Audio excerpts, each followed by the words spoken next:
আমাদের ভারতেরা মুসলমানকে যদি মানুষ মনে করত তাহলে 400 বছরের পুরাতন মসজিদ বাবরি মসজিদ ভাঙ্গা ওই জায়গায় রাম মন্দির বানানোর রায় দিত না। জোরে কোন কথা ঠিক কি না?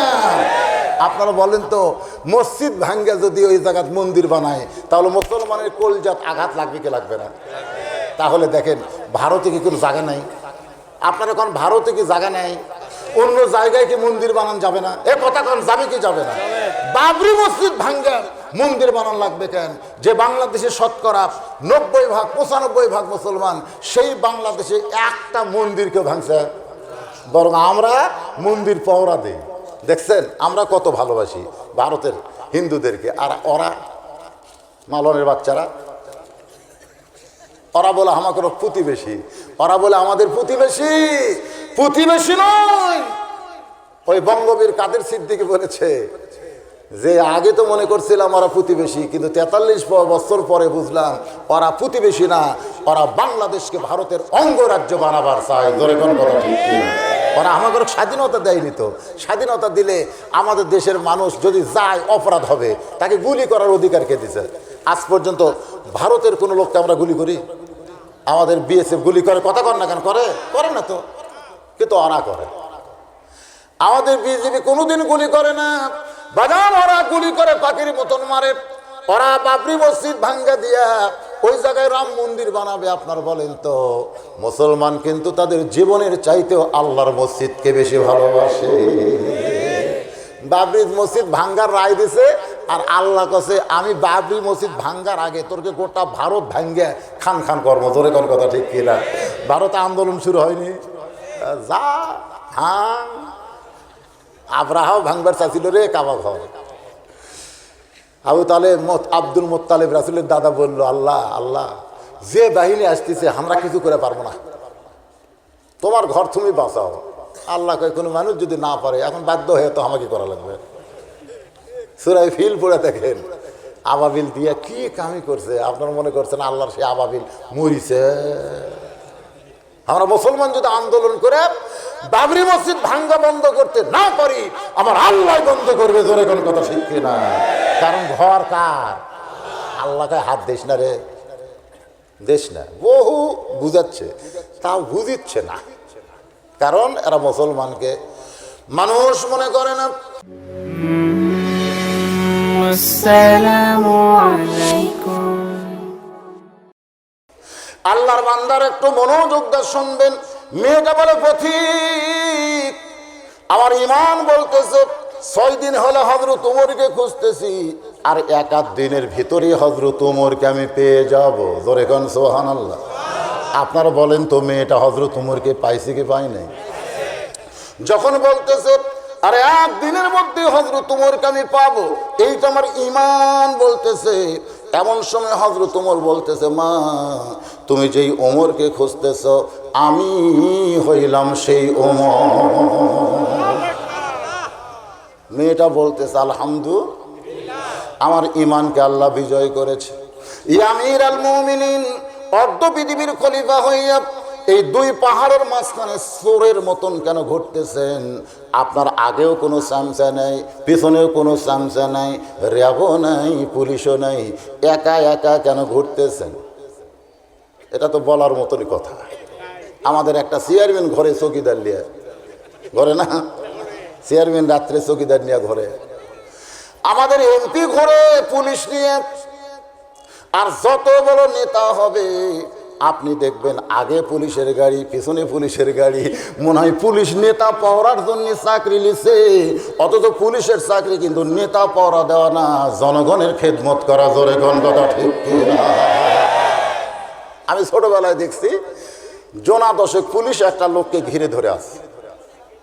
আমার দাদাকে বললাম, দাদা চারিদিকে পুলিশ, মাঝখানের লোকটাকে। আমার দাদা বলল, ওটা কাদের ডাকাত ভাই? জোরে কোন কি ডাকাত? কাদের ডাকাত? অনেকদিন হলে জ্বালাতন করতেছে, পুলিশও ধরবার পারে না, আজকে ধরছে, ও যেন পলাবার না পারে, এই জন্য চারিদিকে পুলিশ ঘিরে আছে।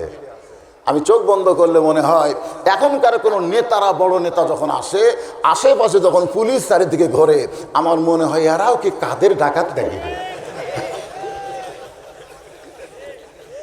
আর এত চান্স, সামনে পিছনে শত শত চামচা আছে না নাই? জোরে কোন আছে না নাই? আপনার বলেন তো, এই চামচা পালে নেতা কি দিয়ে পালে? কার টাকা?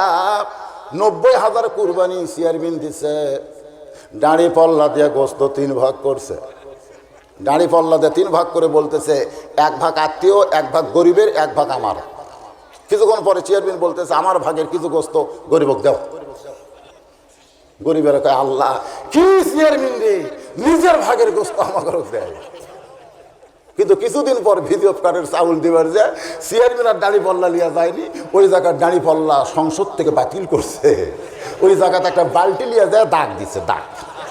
এই দাগ অনুযায়ী চকিদারকে বলতেছে চাউল দে। চকিদার দাগ অনুযায়ী চাউল দিয়ে দেখে মাপে 8 সের, লেখা আছে 10 কেজি, দিছে 8 সের। একজন সাহস করেছে লোকমা দিয়ে বলে চেয়ারম্যান সাহেব দেওয়ার কথা 10 কেজি, দিলেন 8 সের। চেয়ারম্যান বলতেছে ওর নাম কেটে দে, ওর নাম কেটে দে। লোকমা দিলে তোর নাম থাকবে না রে। ও তখন জোর হাত করে বলে চেয়ারম্যান সাহেব যা দেন দেন, অসুবিধা নেই, কিন্তু কম দিলেন কেন? চামচা পালা লাগে, চামচা পালা লাগে। জোরে কোন কি পালা লাগে? ওমর ফারুক বললেন মা ওয়াইজা তুলিয়াত, পড়েন ওয়াইজা তুলিয়াত আলাইহিম আয়াতুহু জাদাতুহুম ঈমানা ওয়া আলা রাব্বিহিম ইয়াতাওয়াক্কালুন। ওমর ফারুক বলতেছেন মা, যখন কোরআনের তেলাওয়াত শুরু হয়ে যায়, কোরআনের সমাজ যখন চালু হয়ে যায়, তখন কোন নেতা পুলিশ লাগে না, র্যাব লাগে না, চামচা লাগে না। নেতার ইমান আল্লাহ এত বাড়াইয়া দেয়, কেবলমাত্র আল্লাহ ছাড়া অন্য কারো প্রতি তার ভরসা থাকে। সুবহানাল্লাহ। ওমর ফারুক বলে মা তুমি যেই দুঃখ নিয়ে 6 দিন হলে উমরকে খুঁজতেছো, সেই দুঃখটা কি একটু বলো। মেয়েটা বলতেছে আমিরাল মুমিনিন, আমার জীবনের সবচাইতে বড় দুঃখ হলো আমি 6 বছর বয়সে ঈমান গ্রহণ করেছি। শুধু ঈমান গ্রহণ করার অপরাধে আমাকে 12 বছর জেলখানায় বন্দি রাখছে। ওমা নাকামু মিনহুম ইল্লা আন ইউমিনু বিল্লাহিল আজিজিল হামিদ। কোনো অপরাধ নাই, কোনো অপরাধ নাই। মিজানুর রহমান আজহারী ওয়াজ বন্ধ হওয়ার পিছনে কোনো অপরাধ নাই। জোরেগন কথা ঠিক কিনা? কোনো অপরাধ নাই। শিবগঞ্জ মৌলশীদের ওয়াজ বন্ধ হওয়ার মধ্যে কোনো অপরাধ নাই। কোরআনের পাখি জেলখানার মধ্যে বন্দী আছে, কোনো অপরাধ নাই। একটাই অপরাধ, ঈমানের পথে অবিচল থাকতে চায়। জোরেগন কথা ঠিক কিনা? একটাই অপরাধ। মেয়েটা বলতেছে আমার জীবনের সবচেয়ে বড় অপরাধ হলো কি? 6 বছর বয়সে ঈমান গ্রহণ করেছি। শুধুমাত্র ঈমান গ্রহণ করার অপরাধে 12 বছর আমাকে জেলখানায় বন্দি রাখছে। সকালবেলা 3টা করে চাবুক, বিকালবেলা 3টা করে চাবুক মারছে। আমার দেহের এমন কোনো জায়গা নাই যে জায়গায় চাবুকের আঘাত লাগে নাই। 12 বছর বন্দি থাকার পরে আপনি যখন রোম পারস্য দখল করলেন, ইয়া আমিরাল মুমিনিন, আপনি যখন রোম পারস্য দখল করলেন, তখন আপনি ঘোষণা করে দিলেন যখন কোনো মুসলমান রাষ্ট্র দখল করে, ওই রাষ্ট্র তখন মানুষের আইন দিয়ে চলবে না, ওই রাষ্ট্র চলবে আল্লাহর আইনে। আজকে চেয়ারম্যান সাহেব বললো না যে গাঁজা, গাঁজা 2 পুরা গাঁজা ধরা গেছে। আপনি জানেন এই গাঁজা ধরার পিছনে অপরাধ কার? ছেলের। ওই ছেলের কোনো অপরাধ না। আমি বলবো এই অপরাধ হলো প্রধানমন্ত্রীর। হয়তো বলবেন হুজুর কেমনে কেমনে অপরাধ হলো প্রধানমন্ত্রীর? আল্লাহ বলেছেন আল্লাযীনা ইম্মাক্কান্নাহুম ফিল আরদ, জমিনের মধ্যে কোনো মুসলমানকে যখন ক্ষমতা দেওয়া হয়, ক্ষমতায় যাওয়ার পরে তার 1 নম্বর কাজ হলো আকামুস সালাত, নামাজ কায়েম করা। আজকে সরকার যদি সংসদে সংখ্যাগরিষ্ঠ আসন নিয়ে নামাজের বিল পাস করে দেয়, আর প্রত্যেকটা যুবক যদি নামাজ ধরে, যে নামাজ ধরবে সে কোনোদিন গাঁজা ধরবে না, যে গাঁজা ধরবে সে কোনোদিন নামাজ ধরবে না। জোরে কোনো কথা ঠিক না? আজ পর্যন্ত একটা নামাজের হাতত গাঁজা পাওয়া গেছে? তাহলে সরকার গাঁজা মুক্ত, মাদক মুক্ত বাংলাদেশ করবার গেলে নামাজের বিলটা পাস করে দে। সব যুবক নামাজ ধরবে, নামাজ ধরবে। ইন্নাস সালাতা তানহানিল ফাহশাই ওয়াল মুনকার, একমাত্র নামাজই পারে মানুষকে ফেরেশতার মতো চরিত্র বানিয়ে দিতে। ধরে গেল একমাত্র নামাজ। তাহলে সরকার নামাজের বিল পাস করে না কেন? ও র্যাব দিয়া পুলিশ দিয়া গাঁজা ধরবে? তোমরা জানো না বেড়াই খেত খায়, বেড়াই খেত খায়, বেড়া খেত খাওয়া বোঝে। আপনাকে মাস্তানের লোক তো বোঝার কথা। যারা মহাস্থান এই যে মাজার কমিটির মধ্যে আছে ওরা হলো বেড়া, ওরা খায় না। খাইতে খায় না, বেড়াই খেত খায়। আমার ওয়াজের ক্ষেত্রে শোনেন নাই আপনারা? যে 5 বছর ধরে চাপাই নবাবগঞ্জের ন্যাংরামের গাছ এনে আমাদের বগুড়াতে আমের বাগান করছে, 5 বছর পরে জ্যৈষ্ঠ মাসে দেখতে গেছে আম পাকছে কিনা, গিয়ে দেখে ছোট্ট ছেলে গাছের ডাসলে বলে আম পাড়তিছে। বাগানের মালিক কয় আমি খাই না, আমার পরিবারের কেউ খায় নাই, তুই আমার গাছে আম পাড়তেছিস, তোর বাপকে গিয়ে বিচার দিব। ছেলে বলতেছে বাপকে কোথায় গিয়ে বিচার দিবেন, বাবাও তো আর এক গাছের চড়ছে। ভুল কিনে দেখে সত্যি তাই, ওর বাপ খালি আম পাড়ের বস্তা ভরায়, গাছের নিচে বসে বলে আল্লাহ বিচার দিব কার কাছে। বাপও চোর, বেটাও চোর। আজকে যারা চোর ধরার জন্যে, গাঁজারু ধরার জন্যে পাহারাদার আছে, তারাই বেশি বেশি খায়। জোরে কোন কথা ঠিক না? র্যাব দিয়া পুলিশ দিয়া গাঁজা মুক্ত মাদক মুক্ত সমাজ করা যাবে না। মাদক মুক্ত সমাজ করতে গেলে আল্লাহর কোরআনের আইন লাগবে। জোরে কোন কথা ঠিক না? ভাইজান একটু মনোযোগ দিয়ে কথাগুলো শুনবেন। মেয়েটা বলতেছে আমির আল মুমিনিন, রোম পারস্য দখল করার পরে আপনি আল্লাহর কোরআন দিয়ে যখন রাষ্ট্র চালাবেন, তখন আপনি ঘোষণা করলেন যে দেশটা আল্লাহর কোরআন দিয়ে চলবে ওই দেশে জেলখানার কোনো দরকার, কারণ কোরআনের বিচার হলো ডাইরেক্ট। কোরআনের বিচার কি? Direct action. চুরি করলে চোরের হাত কাটো, জিনা করলে তাকে সঙ্গে সার করো, এইরকম কোরআনে ডাইরেক্ট আইন আছে না নাই? জোরে কোন আছে না নাই? আপনি যখন রোম পারস্যের জেলের দরজা মুক্ত করে দিলেন, আমি তখন রোম দেশের জেলখানায় বন্দী ছিলাম। আমি এখন জেলখানা থেকে বের হয়ে যাব কোন জায়গায়? আমার দাদা খ্রিস্টান, আমার বাবা খ্রিস্টান, রোম দেশের সকলেই খ্রিস্টান। ওই খ্রিস্টান দেশের একজন মুমিনা নারী, আমি যাব কোন জায়গায়? এই জন্য 6 দিন হলে 2 পাহাড়ের মাঝখানে ঘুরতেছি। যদি আপনাকে পাই তাহলে আপনার কাছে এই দুঃখী মেয়ে একটু আশ্রয় চাই। ওমর ফারুক চোখের পানি বের করে বললেন, মা আমি তোমাকে আশ্রয় দিবার পারবো না, আমি তোমাকে আশ্রয় দিবার পারবো না। মেয়েটা বলতেছে আমির আল মুমিনিন, আপনি এত ন্যায় পরায়ণ একজন বাদশা হওয়ার পরে আমার মতন দুঃখী মেয়েকে আশ্রয় দিবেন না? ওমর ফারুক বললেন, মা ইসলাম কোনোদিন কাউকে আশ্রয় দেয় না, বরং ইসলাম মানুষকে অধিকার দেয়। আশ্রয় দেওয়ার মালিককে একমাত্র আল্লাহ ছাড়া কোনো মানুষের কাছে আশ্রয় চাওয়া জায়েজ। কোরআনের সমাজ যখন চালু হবে তখন কোনো মানুষ মানুষকে আশ্রয় দিবে না, আশ্রয় দিবেন কে? আর ইসলাম দিব অধিকার। আপনারা কি মনে করছেন প্রত্যেকটা মানুষের অধিকার আছে না নাই? কথা কোন আছে না না? আজকে টাকালা কি ভাবতেছে আমার টাকা আমার কিছু না। আল্লাহ বলতেছেন যখন কোরআনের রাষ্ট্র চালু হবে প্রত্যেকটা ধনী মানুষ গরিবের দরজায় দরজায় ঘুরবে। কারণ টাকা হালাল করবার গেলে গরিবক শতকরা 2.5 টাকা দেওয়া লাগবে। জোরে কোন কথা ঠিক না? তুমি যদি জান্নাতে যাওয়ার চাও মুসলমান, আত্তাকুল্লাহ হাক্কা তুকাতিহি, আল্লাহর ভয় যদি তোমার কলিজার মধ্যে থাকে, তোমার 100 টাকার মধ্যে 2.5 টাকা গরিবের আছে না নাই? যতক্ষণ না দিবে ওই টাকা তোমার কবরে সাপ হয়ে মারবে। তাহলে গরিবেরা ধনীর বাড়ি যাওয়া লাগবে না ধনীরা গরিবের বাড়িতে আসবে? ঠেকা তো গরিবের না, ঠেকা হলো ধনী। এই জন্য কোরআনের আইন যখন চলতেছিল এক মানুষ 1 ব্যাগ টাকা নিয়ে গরিব এলাকায় ঘুরতেছে, কিন্তু প্রত্যেকটা বাড়ির থেকে বলতেছে আলহামদুলিল্লাহ আলহামদুলিল্লাহ। মানে আলহামদুলিল্লাহ বললে বোঝা গেল দরকার নেই। আর যদি সুবহানাল্লাহ কয় তবলিগে গেলে দেখবেন ভাত খাবার বসে বলতেছে সুবহানাল্লাহ করো তোমাকে দিবে, যেই কবে আলহামদুলিল্লাহ দেওয়া শেষ। 7 দিন ঘুরে একটাও সুবহানাল্লাহ নেই, সব খেলে আলহামদুলিল্লাহ। লোকটা চিন্তা করে না লোকালয় হবে না, দেখি মরুভূমিতে যাই। মরুভূমির মধ্যে যায় দেখে 1 বস্তা মাথার দিয়ে লোক ঘুম পাড়তেছে। ভাবছে যাক আলহামদুলিল্লাহ গরিব পাচ্ছি। সালাম দেয় আসসালামু আলাইকুম, বস্তাওয়ালা লাভ দুটা কয় আলহামদুলিল্লাহ। ব্যাগওয়ালা বলতে তোমার সালাম দিলাম ওয়ালাইকুম না কয়ে আলহামদুলিল্লাহ কেন, বলা হয় 1 বস্তা টাকা নিয়ে 15 দিন হলো ঘুরতেছি, গরিব নাই, তোমাকে দেখে আল্লাহর শুকর আদায় করতেছি।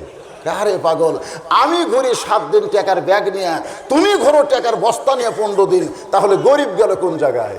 আস্তাইনু বিস-সাবরি ওয়াস-সালাহ, ধৈর্যের নামাজের মাধ্যমে আল্লাহর কাছে জানতে চায়। আল্লাহ বলতেছেন সুদ বন্ধ করে দিয়ে। সুদ কি? সুদ আজকে আমাদের বাংলাদেশে সমাজে অর্থনীতির মধ্যে সুদ আছে না নাই? সুদকে বন্ধ করে দিয়ে যাকাত ভিত্তিক অর্থনীতি যারা চালু করবে, আল্লাহ তাআলা ওই ভূখণ্ডের জন্য রহমত বরকতের দরজা খুলে দিবে।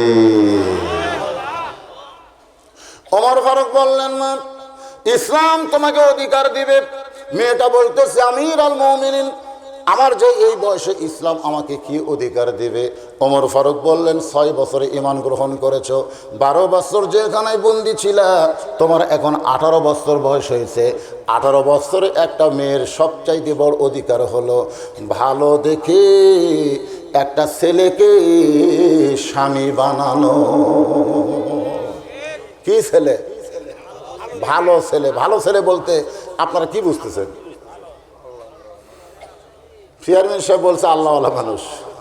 আমাদের বাংলাদেশে ভালো ছেলে বলতে আপনারা কি বোঝেন? দেখবেন প্রত্যেকটা মেয়ের বাবা বিয়ে দেওয়ার আগেই বলবে চাকরি সরকারি আছে তো, যদি কয় না সরকারি, আলহামদুলিল্লাহ। এক হাজী সাহেব আমারে কইছিল, হুজুর আপনি বাংলাদেশের বহু জায়গায় ওয়াজ করেন, ভালো একটা ছেলে যদি পান আমার মেয়ের সাথে বিয়ে দেখবেন তো ভালো একটা ছেলে পাওয়া যায় কিনা। আমি একটা ছেলে পাইলাম, 7 বছর বয়সে মাদ্রাসায় ভর্তি হয়েছে, তখন থেকে নামাজ ছাড়েনি। কয় বছর? ছেলেটা হাফেজ সাহেব, দাওরা পাস করে এখন মসজিদের ইমামতি করে, মাদ্রাসার মুহতামিম। আমি হাজী সাহেবের কাছে গিয়ে বললাম, হাজী সাহেব আপনার চাহিদা মোতাবেক একটা ভালো ছেলে পাইছি। বলে ছেলেটার গুণাগুণ বলেন। 7 বছর থেকে নামাজ ধরছে, দাড়ি কোনো দিন কামায়নি, মোচ কোনো দিন বাড়ায়নি, টুপি কোনো দিন খোলেনি, তারপরে ওই যে পুরুষত্ব নষ্ট করার পোশাক কোনো দিন পরেনি। আপনারা বলেন তো, ওই যে দেওয়ালে দেওয়ালে যে বিশাল বিশাল বিজ্ঞাপন আছে হামদারদের, আছে না নাই? আপনারা দেখেন না, আপনাদের মাস্তান এলাকাত না দেওয়ালে দেখবেন পোস্টার লেখা আছে, ছোট হসে বড় করবেন, নরম হসেন শক্ত করবেন, আগা মোটা ঘোড়া চিকন তত্তরা করবেন। বিশ্বাস করেন বাংলাদেশের কোন হুজুরের এই হামদারদের ওষুধ খাওয়া লাগে না, কারণ ছোট্টবেলা থেকে পেশাব করে পানি নেয়, ঢিলা ঢালা কাপড় পরে, ওদের যন্ত্র কোনোদিন অসুবিধার মধ্যে পড়েনি। জোরে করার কথা ঠিক কিনা? আর স্কিন প্যান্ট এত টাইট প্যান্ট পড়ছে ভাই, ওই জায়গা ঠাসি খায়, ওই যা বিপদে আছে। যখন পেশাব লাগে তখন চেন খুলে মারিয়ে দেয়, পেশাব কমপ্লিট না হতে চেন লাগায়, টপ টপ করে পড়ে ওই জায়গা ভিজে যায়, ওই জায়গায় একটা জার্ম পয়দা হয়, জার্ম। ওই জার্মটা পেশাবের ছিদ্র দিয়ে ভিতরে ঢুকে রগগুলো মরে দেয়, এমনি ওটা কাজ হয়ে বেকা হয়ে যায়। সরকারি চাকরি দেখতেছেন, ভালো ছেলে দেখতেছেন, কিন্তু বিয়ে দিয়ে দেখেন ওভার ডিউটি করা লাগবে। জোরে কোন কথা ঠিক কি না? আর একটা ভালো ছেলে কাক কয়, দেখেন ভালো ছেলে কাক কয়, ভালো ছেলে বুঝতেছেন না? বাগান গো কোনোদিন দাঁড়িয়ে কামাই নাই, মোজ বাড়াই নাই, পাঞ্জাবি জুব্বা পরে সবসময় চলেছে। ছেলেটা এখন মাদ্রাসার মুহতামিম, মসজিদের খতিব। হাজী সাহেবকে বললাম, হাজী সাহেব বলে বেতন কত? আমি বললাম 2টা মিলে 9000। হাজী সাহেব বলতেছে আপনার চাইতে ঘটকই ভালো। আমি বললাম ঘটক কি করছে? বলে প্রাইমারি মাস্টারের খবর দিতে বেতন 23,000। আমি 23,000 বাদ দিয়ে 9,000 যেমন। এখন ভালো ছেলে বলতে কি বোঝেন? ওমর ফারুক বললেন, মা তোমার 18 বছর বয়স হয়ে গেছে, এই বয়সে তোমার অধিকার হলো ভালো একটা ছেলের সঙ্গে তোমার বিয়ে বসা। তোমার কোনো অভিভাবক না থাকার কারণে আমি ওমর অভিভাবক হয়ে একটা ছেলের খোঁজ দিলাম। ছেলেটার নাম হলো আব্দুল্লাহ। ওমর ফারুক মেয়েটাকে বলতেছেন, ছেলেটার নাম হলো আব্দুল্লাহ, বাপের নাম হলো ওমর, ছেলেটার যোগ্যতা হলো 6 লক্ষ হাদিসের হাফেজ। কি মনে করতেছেন? ছেলেটার নাম কি? আরো জোরে কন। বাবার নাম হলো ওমর, 6 লক্ষ হাদিসের সুদর্শন ছেলে। ওই ছেলেটাকে তুমি স্বামী বানানোর অধিকার পেতে পারো। মেয়েটা বলতেছে আমিরুল মুমিনিন, আপনি বললেন ভালো ছেলের সঙ্গে আমার বিয়ের অধিকার আছে, তাহলে আব্দুল্লাহর চাইতে কি ভালো ছেলে দুনিয়াতে নাই? ওমর চমকে উঠছে, ওরে বাবারে, আমার ছেলের প্রস্তাব দিলাম, তাও কয় আব্দুল্লাহর চাইতে ভালো ছেলে নাই। ওমর ফারুক বলে, মা তোমার কি খোঁজ আছে? মেয়েটা বলতেছে আমি তাকে চিনি না, তবে তার নাম শুনেছি, নাম হলো তার হোসাইন। ওই হোসেনের সঙ্গে আমি একটু মনে মনে ঠিক করেছি বিয়ে বসতে চাই। সঙ্গে সঙ্গে ওমর ফারুক আল্লাহু আকবার, সবাই বল আল্লাহু আকবার। ওমর ফারুক আল্লাহর তাকবীর দিয়ে বলতেছেন, মা তুমি এমন একটা ছেলের কথা বলেছো আমার আব্দুল্লাহর চাইতে আল্লাহর কাছে কোটি কোটি গুণ ভালো। জোরে কন্যা সুবহানাল্লাহ। কারণ রাসূল বলেছেন সাইদুস শাবাবে আহলেল জান্নাহ, সাইদুস শাবাবে আহলেল জান্নাহ হাসান ও হুসাইন রাদিয়াল্লাহু তাআলা আনহুমা, জান্নাতি যুবকদের সর্দার হবে দুইজন। সেই দুইজনের নাম হলো, রাসূল বলেছেন একজনের নাম হলো হাসান, আর একজনের নাম কি? তুমি সেই হোসেনকে পছন্দ করেছো। আমি জীবনে কোনোদিন ঘটকালি করি নাই, আজকে প্রথম তোমার বিয়ের জন্য ঘটক হইয়া ওই হোসেনের বাবার দরবারে যাব, মেয়েটাকে নিরাপদ আশ্রয় দিয়া। হযরত আলী পড়ন্ত বিকালবেলায় হযরত আলীর দরজায় গিয়া সালাম দিয়ে বলতেছেন আম্মা সাইলা ফালা তানহার। এ কোরআন শরীফের সূরা দোহার মধ্যে আয়াতখানা আছে। হযরত আলী চমকে গেলেন, আমার দরজায় সালাম দিয়ে ফকিরের আয়াতকে তেলাওয়াত করে, দরজা খুলে তাকায় দেখে অর্ধ পৃথিবীর খলিফা হযরত ওমর মাথা নিচু করে দাঁড়ায় আছে। আলী বলতেছে আমিরুল মুমিনিন, আপনি এই ফকিরের আয়াত কেন তেলাওয়াত করলেন? ওমর ফারুক বলে, আলী ভাই জীবনে কোনোদিন ঘটকালি করি নাই, আজকে প্রথম তোমার হোসেনের ব্যাপারে আমি একটু ঘটকালি করতে চাই। হযরত আলী বলতেছেন আপনার মতন মহান ব্যক্তি যদি হোসেনের বিয়ার ঘটক হয় তাহলে পাত্রী অবশ্যই ভালো হবে, ঘটক যদি ভালো হয় পাত্রী কেমন হবে? এখান থেকে একটা ফতুয়া আমাদেরকে নেওয়া লাগবে। ফতুয়াটা হলো, কোরআনের আইন যখন বাংলাদেশে চালু হবে তখন ঘটক যাবে আগে কার কাছে? মেয়ের কাছে যাবে। হযরত ওমর আগে কার বাড়িতে গেছে? কারণ ঘটক যাবে ছেলের বাড়িতে, ছেলের বাবাকে গিয়ে বলবে যে আপনি মহারণা কত দিবেন, আপনি মহারণা কত দিবেন? ছেলের বাপ বলতেছে মেয়ে কেমন, মেয়ের যোগ্যতা এই, ঠিক আছে আমি 1 লাখ দেব। বলে ঠিক আছে আমি মেয়ের বাপের কাছে যাচ্ছি। তো ঘটক মেয়ের বাপের কাছে এসে বলবে ছেলের বাপ যে 1 লাখ দিবার চাই, রাজি? কয় না,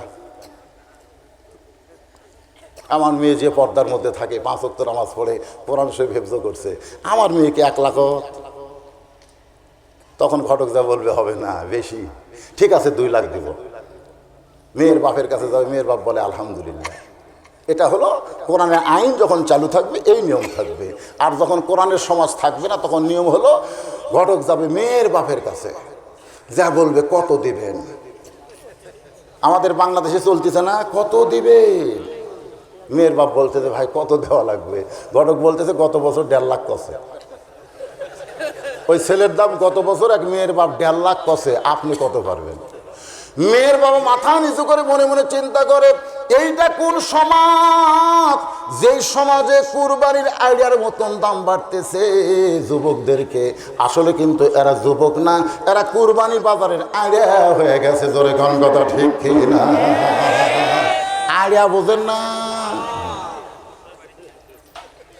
হযরত ওমর বলতেছে আলী এমন একটা মেয়ের খবর আমি আনছি, যে মেয়েটা আমার আব্দুল্লাহকে পছন্দ করে না, মনে মনে তোমার হোসেনকে করে কামনা। আলী বলতেছে আমিরুল মুমিনিন, তাহলে মেয়েটার যোগ্যতা কি? মেয়েটার যোগ্যতা কি? ওমর ফারুক বলতেছেন মেয়েটার যোগ্যতা হলো 6 বছর বয়সে ঈমান গ্রহণ করেছে, 12 বছর ঈমানের পরীক্ষা দিয়েছে। এত পরীক্ষার মধ্যেও মেয়েটা ঈমান হারা হয় নাই। আলী বলতেছেন ইয়া আমিরুল মুমিনিন, এমন একটা মেয়ের খবর আপনি দিলেন, আমি মনে মনে হোসেনের জন্য এমন একটা বউ খুঁজতেছিলাম। তাহলে মনে মনে বউ খোঁজার দরকার আছে না নাই? আমার এলাকায় ধাবের হাটে এক লোক দুধের গরু কিনবার গেছে, যায় খালি গরুর নিচের দিকে তাকায়। গরুওয়ালা বলে চাচা কি দেখেন? বলে দেখতেছি দুধ কেমন হয়। দেখা লাগবে না, এর মায়ের 10 সের হয়। তখন বলতেছে আর দেখবো না বাবা, মায়ের যদি 10 সের হয় তাও ভালো হবে। একটা দুধের গরু কিনবার যায়, মায়ের খবর শুনলে খুশি হয়। আর আজকে আপনার ছেলেকে আপনি বিয়ে করাবেন, কি দেখে বিয়ে করাচ্ছেন? এই জন্যই তো বাড়িতে এসে 1 মাস ভালো থাকে, তারপরেই বেটাগুলা ভিন্ন হয়ে যায়। পরে বুড়া কান্দার কয় বেটার বউ ভিন্ন হয়ে গেছে। তুই আক্কেলে খারাপ রে, তুই তো দেখে শুনে বিয়ে করাস। হযরত আলী বলতেছেন মনে মনে এমন একটা বউ আমি খুঁজতেছিলাম। ওমর ফারুক বলে আলী তাহলে আল্লাহ আমার ঘটকালি কবুল করেছে, আসো দুইজন মুআনাকা করি। বুকের মধ্যে নিয়ে যখন দোয়া করতেছে আল্লাহুম্মা জিদ মুহাব্বাতাল লিল্লাহি ওয়া লিরাসূলি, এমন সময় হোসেন বলতেছে আপনার দুইজন যেভাবে কোলাকুলি করতেছেন মনে হয় বিয়ে আপনারাই করবেন। যেই বলছে মনে হয় বিয়ে আপনারা করবেন, ওমর ফারুকের চেহারা রক্তের মতো লাল হয়ে গেছে, কিন্তু হোসাইন হওয়ার কারণে কিছুই বলবার পারতেছি না। কারণ আল্লাহর নবী বলেছে যে হোসেনের দিকে রক্ত চক্ষু তাকাবে সেজন্য আমি নবীর দিকে তাকালো, যে হোসেনকে খারাপ বলবে সেজন্য আমাকে খারাপ বলল, যে হোসেনকে কষ্ট দিবে সেজন্য আমি নবীকে কষ্ট দিল। ওমর ফারুক রাগ করে তাকাইছে ঠিকই, কিন্তু জবান নরম করে বলতে হোসাইন আমি যে তোমার মুরব্বী, তোমার বাবাও মুরব্বী, আমরা 2 মুরব্বী মিলে যদি কোনো সিদ্ধান্ত নেই তুমি কি আমাদের সিদ্ধান্ত গ্রহণ করবা না? হোসেন বলতেছে আপনি আমার মুরব্বী জানি, আমার বাবাও মুরব্বী জানি, কিন্তু আসল মুরব্বী হিসাবে কেবলমাত্র আমার নানাকেই আমি মানি। যাকে তাকে মুরব্বী মানলে তবলিগের মধ্যে মারামারি। আপনার বলেন তো 100 বছরে তবলিগে কোনো গন্ডগোল ছিল? কিন্তু যেই মুরব্বী বাড়াছে, একটা হলো এতাহাতের মুরব্বী, একটা হলো অজাহাতের মুরব্বী। একদল বগুড়া ইজতেমা করবার চাই, আর একজন এসপির কাছে বলে ইজতেমা করলে কিন্তু আমরা ককটেল মারবো, সাথে সাথে পুলিশ এসে ইজতেমা ভাঙ্গে দেয়। মুরব্বী বাড়ালেই বিপদ বাড়বে, জোরে কোন কথা ঠিক কিনা?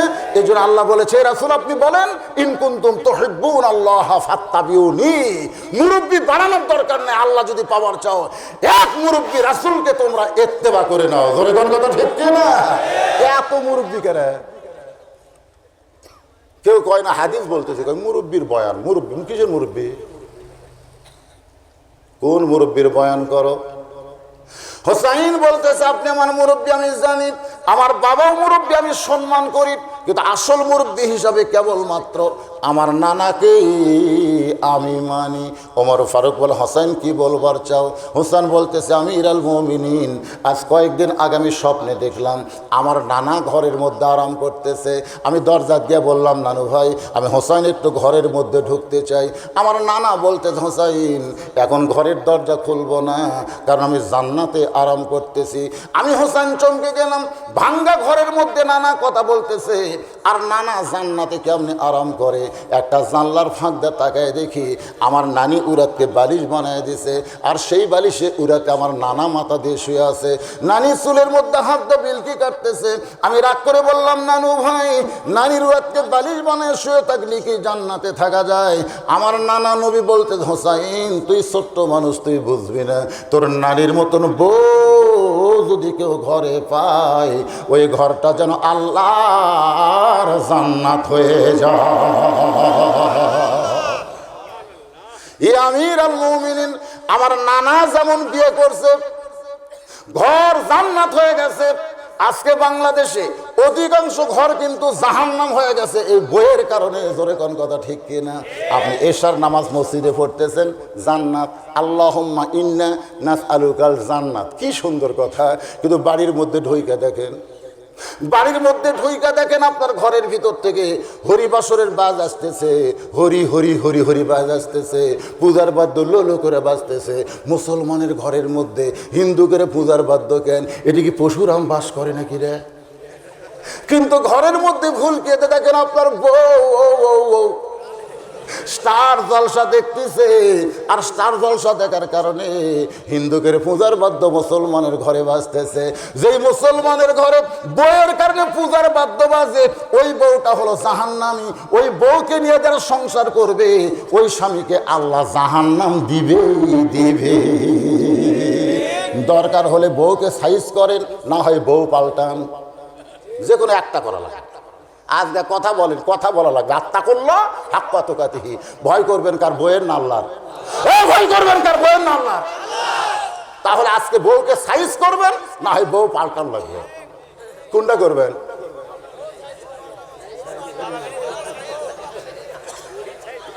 আপনারা মনে করতেছেন হুজুর আমার বউ তার ললটা দেখলে আমার কি, আমার কি, আপনার কি? গন্ধম ফল কিন্তু আদম খায়নি, হাওয়া খাইছে, আদম রে খাওয়াইছে। আর এই কারণে দুইজন সাপটা আল্লাহ বার করে দিয়েছে। আপনি এশার নামাজ পড়ে আপনি কম্বলে ঘুমাবেন, বউ ঘুমাবে কোন জায়গায়? আল্লাহ কোরআনে বলেছেন হুন্না লিবাসুল্লাকুম ওয়া আনতুম লিবাসুল্লাহুন্না। স্বামী হলো বিবির পোশাক, বিবি হলো স্বামীর পোশাক। দুইজন মিলে এক ল্যাপের মধ্যে, এক কম্বলের মধ্যে গলা ধরে শুয়ে আছেন। ফেরেশতা বলতেছে আল্লাহ একজন নামাজ পড়লো আর একজন স্টার জলসা দেখলো, দুইজন যে একই কম্বলের মধ্যে শুলো। আল্লাহ কয় সাতটা জাহান্নাম, সাতটা।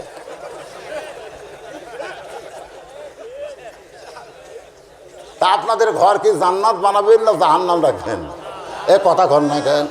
হোসেন বলতেছে আমির আল মুমিনিন আমার নানা যেমন বিয়ে করেছে, ও বাবা আপনি বলেন তো আমার মা আপনার কেমন বউ? হোসেন তার বাবাকে বলতেছে বাবা আমার মা আপনার কেমন বউ ছিল? আপনি যেমন ভালো বিয়ে করেছেন, আমার নানা যেমন ভালো বিয়ে করেছে, আমি হোসেন তেমনই একটা বিয়া করতে চাই। কারণ ভাবিয়া করিও কাজ করিয়া ভাবিও না, বিয়া করার আগে ভাবা লাগবে, বিয়ার পরে ভাবা যাবে। যারা এখানে বিয়া করেননি, কয়জন করেননি হাত তোলেন তো দেখি, যারা এখনো করেনি। এই যারা বিয়া করেননি আমি তারপর বলতেছি, তারা হাত তোলেন। ও যে একজন ভাই আপনিও করেননি, ও তো মুরব্বিল্লাহ দেখা যায়, মাশাআল্লাহ সুবহানাল্লাহ। আচ্ছা যারা হাত নামান, হাত নামান। যারা বিয়ে করেননি, বিয়ে করার আগে এখনো চিন্তা ভাবনা করার দরকার আছে না নাই? আমরা যারা করছি আমরা যে কি বিপদে আছি।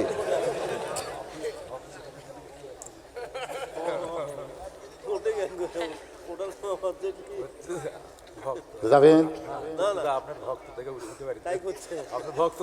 না? না ঠিকই আছে, শুনতেছে তো, শোনা লাগবে না? আমার চেয়ারম্যান সাহেব কি বলছে, বর্তমান বিশ্বের প্রেক্ষাপটকে সামনে নিয়ে কোরআন হাদিসের ওয়াজ করে। তো এখন আপনারা যারা বিয়ে করেননি এর প্রেক্ষাপট সামনে আসে না নাই? ধরে কেন আসে না? খুব খেয়াল করে শোনেন, যারা করেননি এখন একটা মাল পাওয়ার আশা আছে আপনাদের, একটা মাল। আল্লাহ রাসূল বলেছেন দুনিয়ার মধ্যে সমস্ত সম্পদকে যদি মাল ধরে ইমরাতুস সালেহা সবচাইতে উত্তম মাল। ধরে কোন কথা ঠিক কিনা? তাহলে একটা ভালো বইয়ের দরকার আছে না নাই? হোসেন বলতেছে আমার নানা যেমন বিয়ে করেছে, আমার বাবা যেমন বিয়ে করেছে, আমি তেমন একটা বিয়ে করতে চাই। ওমর ফারুক বলে হোসেন আমি যে মেয়েটার ঘটকালি করতেছি সেই মেয়েটা ভালো হবে। হোসেন বলতেছে আমির আল মুমিনিন আপনার কাছে ভালো হলে চলবে না, আমার কাছে ভালো হওয়া লাগবে। ওমর ফারুক বলতেছে তোমার কাছে ভালো হতে গেলে মেয়েটার কি গুণ থাকা লাগবে? হোসেন বলতেছে আমার কাছে ভালো হতে গেলে মেয়েটার কোনো গুণ থাকার দরকার নাই, আমার তিনটা প্রশ্নের উত্তর দেওয়া লাগবে। জোরে কোন কয়টা? আরো জোরে। ওমর ফারুক বলে হোসেন কি তিনটা প্রশ্ন করবা? হোসেন বলতেছে ওই মেয়েটার সামনে করব, দুনিয়ার কোনো মানুষের কাছে প্রশ্ন আউট করব না। ওমর ফারুক বলে আলী রে তোমার হোসেন যে তিনটা প্রশ্ন করবে এই প্রশ্ন সম্পর্কে কোনো জানা আছে? আলী বলতেছেন আমির আল মুমিনিন আমি জীবনের প্রথম শুনলাম। ওমর ফারুক কাঁদতে কাঁদতে মেয়েটার কাছে গিয়ে বলতেছে মা আমার আব্দুল্লাহকে বিয়ে কর রে মা, আমার আব্দুল্লাহকে বিয়ে করলে তুই আমার বৌমা হবি, আমার বাড়িতেই তুই অধিকার পেয়ে যাবি। মেয়েটা বলতেছে আপনি না কইলেন একটা মেয়ের জন্য ভালো স্বামী দরকার, তাহলে আপনার ছেলের চাইতে ভালো ছেলের খোঁজ যদি আমি পাই তাহলে আপনার ছেলেকে বিয়ে করব কোন দুঃখে?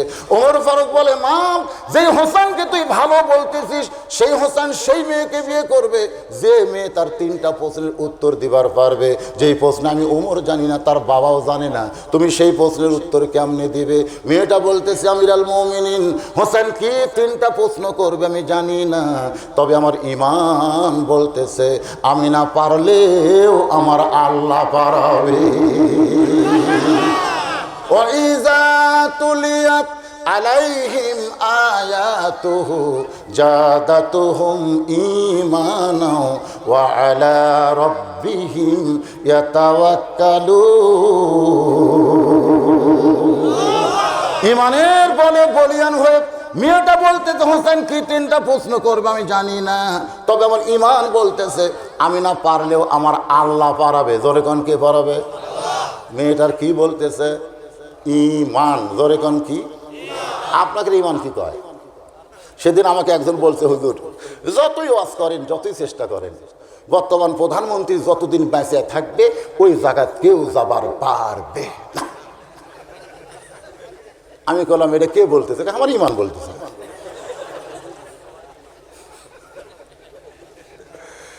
আমি কইলাম, রে তোর ঈমান এইরকম কয় হয়? আমি হিসাব করে দেখলাম, যতদিন বেঁচে থাকবি ওই জায়গা আপনারা কেউ যাবার পারবেন না।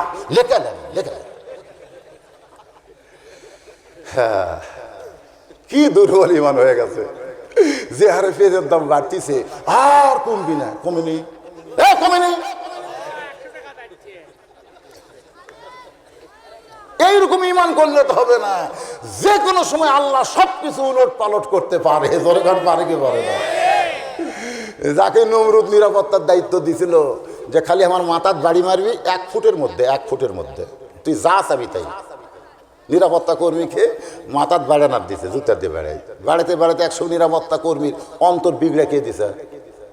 কথা কর, কে দিছে? কে রে? বৌচল বাদ দে, কি চাকরি লিলু রে? খালি নমরুদ পড়া দেওয়া লাগে, বাড়ার লাগে। এই চাকরির থেকে ব্যস্ত চাস? কয় ভাই, এটা তো জুলুমের চাকরি রে। একটা মানুষ হোক পড়া দেওয়া, এটা একটা চাকরি হলো। কয় ওই যখন একটু ঘুমের মান ঘুম আসবে তখন মারিয়া দিব। দেখছেন নিরাপত্তা করবি তো আজকে যারা নিরাপত্তা দিছে ওদের মন আল্লাহ বিগড়ে বা দিবার পারে। ধরে করার কথা ঠিক কিনা? এটা কোন ঈমান রে? মন খারাপ করতেছে আজকে আমাদের ঈমান এত দুর্বল হয়ে গেছে। আর হবি না হুজুর, আর হবি না হুজুর। এদেশে আবার নির্বাচন হবে, আবার ভালো মানুষ আমরা পাবো। জোরে কোন কথা ঠিক কিনা? এতদিন পরে যাদেরকে রাজাকার বলে গালি দিছি তারকে মধ্যে 37টা পাচ্ছি। আর যারা মুক্তিযোদ্ধার দল তাদের মধ্যে 8000। এটা কোন উক্তি রে? এতদিন পরে এটা কি দেখলাম রে? মুক্তিযোদ্ধারাই রাজাকার আর রাজাকারেরাই নাই। ইতিহাস এরকম পরিবর্তন হওয়ার পারে কি পারে? কতক্ষণ পারে কি পারে না? অবশ্য প্রধানমন্ত্রী বলেছে এইটা তথ্য ভুল হয়ে গেছে। ভুল হোক, যারা তথ্য ভুল দিল তাদেরকে যদি আইনের আওতায় না আনে তাহলে বোঝা যাবে তথ্য ভুল নয়। আর যদি আইনের আওতায় এনে বিচার করে তাহলে বুঝবো ঠিক আছে। জোরে কোন কথা ঠিক কিনা? আল্লাহর বান্দারা একটু মনোযোগ দিয়ে শোনেন। ওমর ফারুক এক দৌড়ে আইছে হযরত আলীর বাড়িতে। আলী বলতেছে, আমির আল মুমিনিন। এখনই কাঁদতে কাঁদতে গেলেন, আবার কেন দৌড়াইছেন? ওমর ফারুক বলে, আলী তারিখ করতে চাই। হোসেন বলে, কিসের তারিখ? বলে, তুমি যে 3টা প্রশ্ন করবে মেয়েটা উত্তর দিবার পারবে কি পারবে না তার যাচাইয়ের তারিখ। আলী কান্দার বলতেছে, আমির আল মুমিনিন, যেই প্রশ্ন আপনি জানেন না, আমি জানি না, সেই প্রশ্নের উত্তর মেয়েটা কেমনে দেবে? ওমর ফারুক বলে, আলী রে, মেয়েটা ইমানের বলে বলিয়ান হয়ে যখন কথা বলেছে, আমার মনে হয় ঈমানের সাথে আমার আল্লাহর সম্পর্ক রয়েছে। নির্দিষ্ট তারিখ মোতাবেক ডান পাশে হযরত ওমর। একটু মনোযোগ দিয়ে শুনবেন আমার মা বোনেরা যারা পর্দার অন্তর আছেন। মা, আপনাদের সংখ্যা বেশি হওয়ার কারণে মাননীয় চেয়ারম্যান সাহেবের অনুরোধে এই মেয়েদের ওয়াজটা আমি করতেছি। ডান পাশে হযরত ওমর বসেছে, বাম পাশে হযরত আলী, আর মাঝখানে হোসাইন। বসার একটা সাইজ আছে না নাই? জোরে কোন আছে না নাই? ডান পাশে যিনি বসেছেন তার নাম কি? হযরত ওমর। জোরে কোন নাম কি? এগুলো মুখস্থ রাখলে ওয়াজ বুঝতে সুবিধা হবে। বাম পাশে যিনি বসেছেন তার নাম কি? আর মাঝখানে যিনি বসেছেন হযরত হোসাইন। সামনে একটা চাদর দেওয়া হয়েছে, চাদরের ওই পারে ওই 18 বছরের মেয়েটাকে বসানো হয়েছে। এখন যদি বাংলার মুসলমানকে বলি সামনে চাদর দেওয়ার কারণ কি? আরো জোরে, জোরসে বলুন। এই বাংলাদেশের একজন সংসদ সদস্য মমতাজ, ধরে বলেন নাম কি? এই মমতাজ কিন্তু একটা গান গাইছে, ওরে শরীয়তের মাওলানা, ওরে শরীয়তের মাওলানা, চোখ দুইটা করলা কানা, মনের পর্দা বড় পর্দা তোমরা খুঁজা পাইলা না, তেতুল হুজুর বুঝলো না। আপনারা বলেন তো, তেতুল হুজুর বলে মমতাজ কারে গাইলাইছে? এই কারে কন? বোঝেননি? আল্লামা শফী, যিনি 103 বছর বর্তমান বয়স, গোটা বাংলাদেশে যত আলেম রয়েছে সমস্ত আলেমের মাথার মুকুট। আল্লামা শফীকে একজন গায়িকা মমতাজ বলেছে তেঁতুল হুজুর। জোরে কোন কি হুজুর? কি বলেছে? মনের পর্দা বড় পর্দা, তেঁতুল হুজুর বুঝলো না।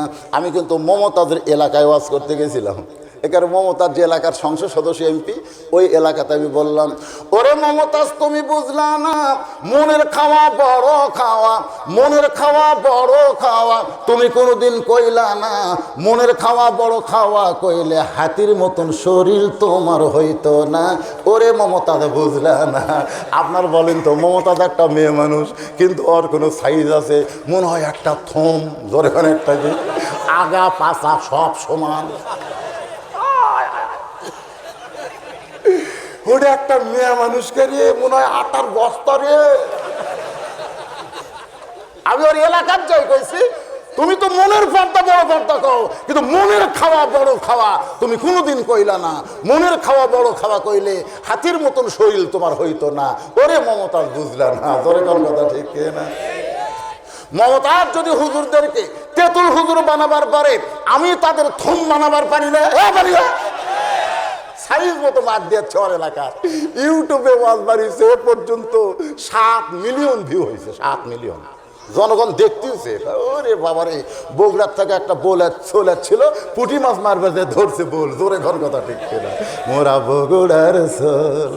বাংলাদেশের যেখানে যাই না কেন, একের পান খুলে কথা বলি, হাসতে হাসতে বাঁশ দেবো, হাসতে হাসতে। অনেক বক্তারা জিহাদি রাগ করে মারে, রাগ করে মারলে তো পুলিশ খেপি। আর আমার না হলো হাসতে হাসতে ধরার বুদ্ধি নাই, জনগণ হাসতেছে, একজন রাগ করেনি। ধরে কোন কথা ঠিক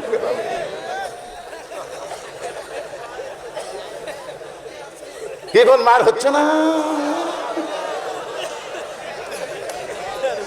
পরে বুঝবি চলনি কাক। ধরে কোন কথা ঠিক কিনা? বাজানকে একটু মনোযোগ দিয়ে শুনবেন। মমতাজ বলল মনের পর্দা বড় পর্দা, শরীয়তের আলেম বুঝলো না। আপনারা বলেন তো, হযরত ওমরের মন ভালো না খারাপ? হযরত হোসেনের মন ভালো না খারাপ? হযরত আলীর মন ভালো না খারাপ? তাহলে ভালো মনের 3 জন মানুষ বসে গেছে, সামনে পর্দা দেওয়ার কারণ কি? মনের পর্দায় যদি বড় পর্দা হয়, তাহলে সামনে চাদর দেওয়ার দরকার কি? হযরত ওমর বুঝাইলেন, মনের পর্দা পর্দা না, পর্দা হলো আল্লাহর আইন। অকরনা পড়েন, অকরনা ফি বুয়ুতিকুন্না ওয়ালা তাবাররাজনা তাবাররুজাল জাহিলিয়াতিল উলা। সুবহানাল্লাহ বলেন। এবার ওমর ফারুক বলে, হোসেন তুমি যে 3টা প্রশ্ন করবে, এখন প্রশ্ন শুরু করে দাও। এবার হোসেন দাঁড়িয়ে বলতেছে, রে মেয়ে একা একা বসে আছো, তাই বলে মনে করো না তুমি একলা হয়ে গেছো, বরং আমি হোসেন বড় একলা হয়েছি। ওমর ফারুক বলে, হোসেন তুমি কি পাগল হইলা? তোমার ডান পাশে আমি বসে আছি, বাম পাশে তোমার বাবা বসে আছে, এরপরে তুমি একলা কেমনে হইলা? হোসেন বলতেছে, রে মেয়ে আমার 2 পাশে 2 জন মহামানব দেহ নিয়ে বসে আছে, কিন্তু মনে মনে তোমার পক্ষ নিয়েছে। আপনারা বলেন তো, ওমর ফারুক কার পক্ষে? এজরে খান কার পক্ষে? হযরত আলী কার পক্ষে? কিন্তু বসে আছে কোন পক্ষে? তার মানে বোঝা গেল শুধু দেহ নিয়ে বসলে হবে না, মন নিয়েও বসা লাগবে। হোসেন বলতেছে, রে মেয়ে এই 2 জন মহামানব মনে মনে তোমার জন্য দোয়া করতেছে। আমি যে 3টা প্রশ্ন করব, তুমি যেন উত্তর দিবার পারো, এই দোয়া কিন্তু 2 মুরব্বী করতেছে। জোরে কোন কথা ঠিক কিনা? কারণ ওমর ফারুক হলো ঘটক, আর হযরত আলী বলেছে এমন একটা মেয়ে আমি খুঁজতেছিলাম। তার মানে 2 জনই রাজি আগেই হয়ে গেছে। সুবহানাল্লাহ। এখন কালে হোসেনের প্রশ্নের উত্তর দিবার পারলে হয়। ওমর ফারুক বলে, হোসেন এখন প্রশ্ন শুরু করো। আমার মায়েরা যারা বসে আছেন, যে যুবকেরা এখনো যারা বিয়ে করো নাই, প্রশ্নটা একটু মনোযোগ দিয়ে শুনবা। হোসেন বলতেছে, রে মেয়ে আমার 1 নম্বর প্রশ্ন হলো, আমার মাকে তুমি জানো? হযরত আলী চমকে উঠছে, আমি আমার ছেলের সঙ্গে আইছি, বাবার প্রশ্ন না করে মায়ের প্রশ্ন করতেছে। কারণ যদি হোসেন বলতো আমার বাবাকে তুমি জানো, কিন্তু বাবার কথা না বলে মায়ের কথা বলার কারণ হলো একজন সন্তানকে যদি আপনি ভালো চান তাহলে বাবা ভালো হওয়া লাগবে না, মা ভালো হওয়া লাগবে। জোরে কোন ঠিক কিনা? কারণ বাবা আনন্দে মাতিয়া সাগরে ভাসাইয়া সেই যে চইলা যায় খবর লয় না। মাজন ধরিয়াই উদরে কতই যতন করে, ধরিয়াই উদরে কতই যতন করে, 10 মাস পরে পায় প্রসবের বেদনা। এমন দরদি ভবে কেউ হবে না আমার মা। ইমাম গাজ্জালি বলেছেন প্রত্যেকটা যুবতী মেয়ের মাসে 3 দিন 5 দিন 7 দিন একটা করে অসুখ হয়। এই অসুখের নাম হলো মাসিক। এই অসুখ যখন হবে মেয়েরা নামাজ পড়তে পারবে না, রোজা রাখতে পারবে না, কোরআন শরীফ পড়তে পারবে না। এই অসুখ হলে মেয়েদের সমস্ত ইবাদত আল্লাহ নিষেধ করে দেয়। কিন্তু যখন এই সন্তান পেটে আসে এই অসুখটা আল্লাহ বন্ধ করে দেয়। অসুখ বন্ধ করার কারণ হলো সন্তান পেটে থাকা অবস্থায় মার ইবাদতের কোনো কমতি যেন না হয়। কারণ মায়ের ইবাদতের মাধ্যমে ওই পেটের সন্তান পেটের মধ্যে বড় হয়। মা যখন রুকু থেকে সেজদায় যায় ওই পেটের বাচ্চা পেটের মধ্যে চাপা খায়। ফেরেশতা বলে মাবুদ তোমার বান্দি নামাজ পড়ে পেটের মধ্যে বাচ্চার কি কষ্ট হয় না?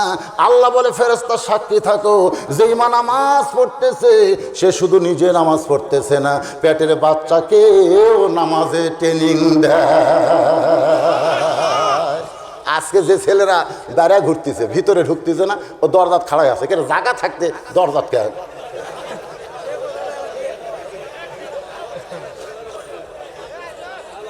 না না রাত অনেক হয়ে গেছে, এরকম আর চেতামো না, 11:30 বেজে গেছে, কি চেতামো কম না। ডোজ দেওয়া না, বসে দাঁড়িয়ে তো আছে, তাও তো শুনতেছে আলহামদুলিল্লাহ, তাও তো সরা যায় নাই। কে রে বাবা ইয়া তো লড়াচড়া করে কে রে? বাবা বসো বসো। কারণ মা যদি ভালো হয় সন্তান আল্লাহর ওলি হয়। জোরে কোন সুবহানাল্লাহ। ভাইজান এই জন্য একটা মা ভালো হওয়ার দরকার আছে না নাই? জোরে কোন আছে না নাই? আমার মায়েরা বোনের একটু মনোযোগ দিয়ে শোনেন।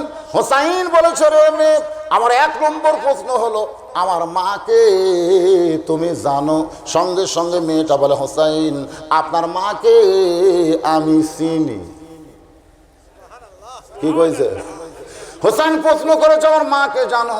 আর উত্তরে মেয়েটা বলতেছে আপনার মাকে চিনি। যেই বলছে চিনি ওমর ফারুক জিব্বাত কামড় খাইছে। হোসেন মুস্কি মুস্কি হাসতেছে আর হযরত আলীর চোখ দিয়ে দর দর করে পানি পড়তেছে। একটা উত্তর শুনে 3 বিচারক 3 রকম হয়েছে। ওমর ফারুক জিব্বাত 1 নম্বর প্রশ্ন আউট। কি প্রশ্ন করলো মেয়েটা, কি উত্তর দিল? হোসাইন মুস্কি মুস্কি হাসতেছে আর হযরত আলীর চোখ দিয়ে দর দর করে পানি পড়তেছে। অনেক সময় চলে যায়, কোনো বিচারক কিছুই কয় না। মেয়েটা বিরক্ত হয়ে বলে হোসাইন আপনি যে 1 নম্বর প্রশ্ন করলেন আমি উত্তর দিলাম, হলো কি হলো না? 3 বিচারক যে কিছুই কন না। ওমর ফারুক বলে মা তোমার হোসেন প্রশ্ন করলো আমার মাকে জানো আর তুমি উত্তর দিলে চিনি। তুমি কেমনে চিনবে? হোসেনের মা তো পাড়া বেড়ানি মেয়ে না। হোসেনের মাকে চিনার মতন কোনো পুরুষ মানুষ কোনো নারী মানুষ দুনিয়াতে ছিল না। জোরে কান সুবহানাল্লাহ। আসলে কেন ছিল না? আব্দুল কাদের জিলানী রহমতুল্লাহ আলাইহি জান্নাতুল বাকি যখন জিয়ারত করতেছেন, মসজিদ নববীর পাশে সবচাইতে বড় গোরস্থান, যে গোরস্থানের মধ্যে 10,000 সাহাবী ঘুমায় আছে। সুবহানাল্লাহ বলে। যারা হজ করেছেন তারা জান্নাতুল বাকি দেখেছেন। আব্দুল কাদের জিলানী রহমতুল্লাহ আলাইহি ওই জান্নাতুল বাকি যখন জিয়ারত করেন, পিছন দিক থেকে মুরিদ বলে হুজুর আপনি চোখ বন্ধ করলে গোটা পৃথিবীর খবর বলতে পারেন, একটু চোখ বন্ধ করে দেখেন তো এই জান্নাতুল বাকির কোন জায়গায় মা ফাতেমার কবর। আব্দুল কাদের জিলানী ছোট বাচ্চার মতন কান্না শুরু করে দিলেন। মুরিদ বলে হুজুর আপনি কান্দেন কেন? আব্দুল কাদের জিলানী বলল রে মুরিদেরা এই জান্নাতুল বাকির মধ্যেই মা ফাতেমার কবর আছে, কিন্তু কবরটা কোন জায়গায় এটা কিয়ামত পর্যন্ত কেউ বের করতে পারবে না। সমস্ত মুরিদ বলে হুজুর এই জান্নাতুল বাকির মধ্যে মা ফাতেমার কবর আছে, কিন্তু কবরটা কোন জায়গায় কেন বের করা যাবে না? আব্দুল কাদের জিলানী বললেন আমার মা ফাতেমা হইল জোহরা। জোরে কোন মা ফাতেমা কি? সমস্ত মুরিদ বলে হুজুর জহুরা মানে কি? আব্দুল কাদের জিলানী বললেন আমার মা ফাতেমা রাতের বেলায় দুনিয়া থেকে বিদায় নিয়েছে, এই রাতের বেলায় তাকে দাফন করা হয়েছে। কোন জায়গায় দাফন করা হয়েছে? যিনি কবর দিয়েছে হযরত আলী। কবর দেওয়ার পরে তাকায় দেখে সামনে কয়েকটা পুরাতন কবর দেখা যায়। আলী চিৎকার করে বলে ফাতেমার কবর, ফাতেমার কবর, এইমাত্র কবর দিলাম, সেই কবর গেল কোন জায়গায়? গায়েব থেকে কে যেন বলতেছে আলী রে আমার ফাতেমা পর্দা নিশি, আমি আল্লাহ জোহরা ডিগ্রি দিয়া ফাতেমার কবরকে কিয়ামত পর্যন্ত পর্দা করেছি। যে ফাতেমার কবরই মানুষ চেনে না, আর সেই ফাতেমারে তুমি চিনবা কেমনে? যে মেয়ে মানুষকে বেশি চিনবে বুঝবেন সে মেয়ে মানুষ বেশি ভালো। আমার বউ একদিন আমাকে বলতেছে খালি তুমি আমাকে দেখবার পারো না, খালি তুমি, গোটা পাড়া খুঁজে দেখো আমার বিরুদ্ধে কেউ নেই। আমি চিন্তা করলাম কে রে, আমি আমার বউ দেখবার পারি না আর গোটা পাড়া তোর বিরুদ্ধে কেউ নেই। আমি তখন আস্তে করে আর কানের কাছে গিয়ে ফিসফিস করে বললাম তুমি কি ওভার ডিউটি করো? রাগ করে বলতেছে নাউজুবিল্লাহ, এটা কি কও? তাহলে পাড়ার লোক তোমাকে ভালো কয় আর আমি তোমাকে দেখবার পারি না। মা ফাতেমা বলেছে দুনিয়ার সমস্ত মানুষ যদি বলে ফাতেমা ভালো আর আমার স্বামী যদি বলে খারাপ, ফাতেমা জাহান্নামে হবে। আর দুনিয়ার সমস্ত মানুষ যদি ভালো ফাতেমা খারাপ আর আমার স্বামী যদি বলে ফাতেমা ভালো, এক স্বামীর সার্টিফিকেটে ফাতেমার 8টা জান্নাতের দরজা খুলে গেল। তাহলে বউ ভালো হওয়া লাগবে কার কাছে? হোসাইন মুসকি মুসকে হাসতেছে আর হযরত আলী চোখের পানি বের করে কাঁদতেছে। হযরত আলী চিৎকার করে বলে মা, হোসেনের মা ফাতেমাকে তুমি কেমনে চিনবা? মেয়েটা বলতে হোসাইন আপনার মায়ের চোখের ভুরু জোড়া ছিল। যেই কইছে চোখের ভুরু জোড়া ছিল, বাম গালে কালো একটা তিল ছিল, থুতুরের তলে লাল একটা দাগ ছিল। সঙ্গে সঙ্গে আলী চিৎকার করে বলতেছে মা যা বলছো বলছো আর বলো না, এই জায়গায় একজন পরপুরুষ আছে, এই জায়গায় একজন পরপুরুষ আছে। তুমি যদ্দূর বলছো মা, আর নিচে নাইব না, এই পর্যন্তই তোমার বলা শেষ করো। বাজানগো একটু খেয়াল করবেন, হযরত আলী যে বললেন আর বলো না, এই জায়গায় একজন পরপুরুষ আছে, আপনার বলেন তো সেই পরপুরুষের নাম কি? আরো জোরে কান। তাহলে আল্লাহ নবীর পরে নবী হওয়ার যোগ্যতা যেই মানুষের মধ্যে ছিল, সেই মহামানব যদি পরপুরুষ হয়, তাহলে মুরিদের বইয়ের জন্য পীর কোন পুরুষ? আপনাকে মহাস্থানে একটা পীর সাহেব ছিল, এখন মরে গেছে। আমাদের এলাকায় যায় ছেলেরাও মুরিদ দিত, ওর বউকে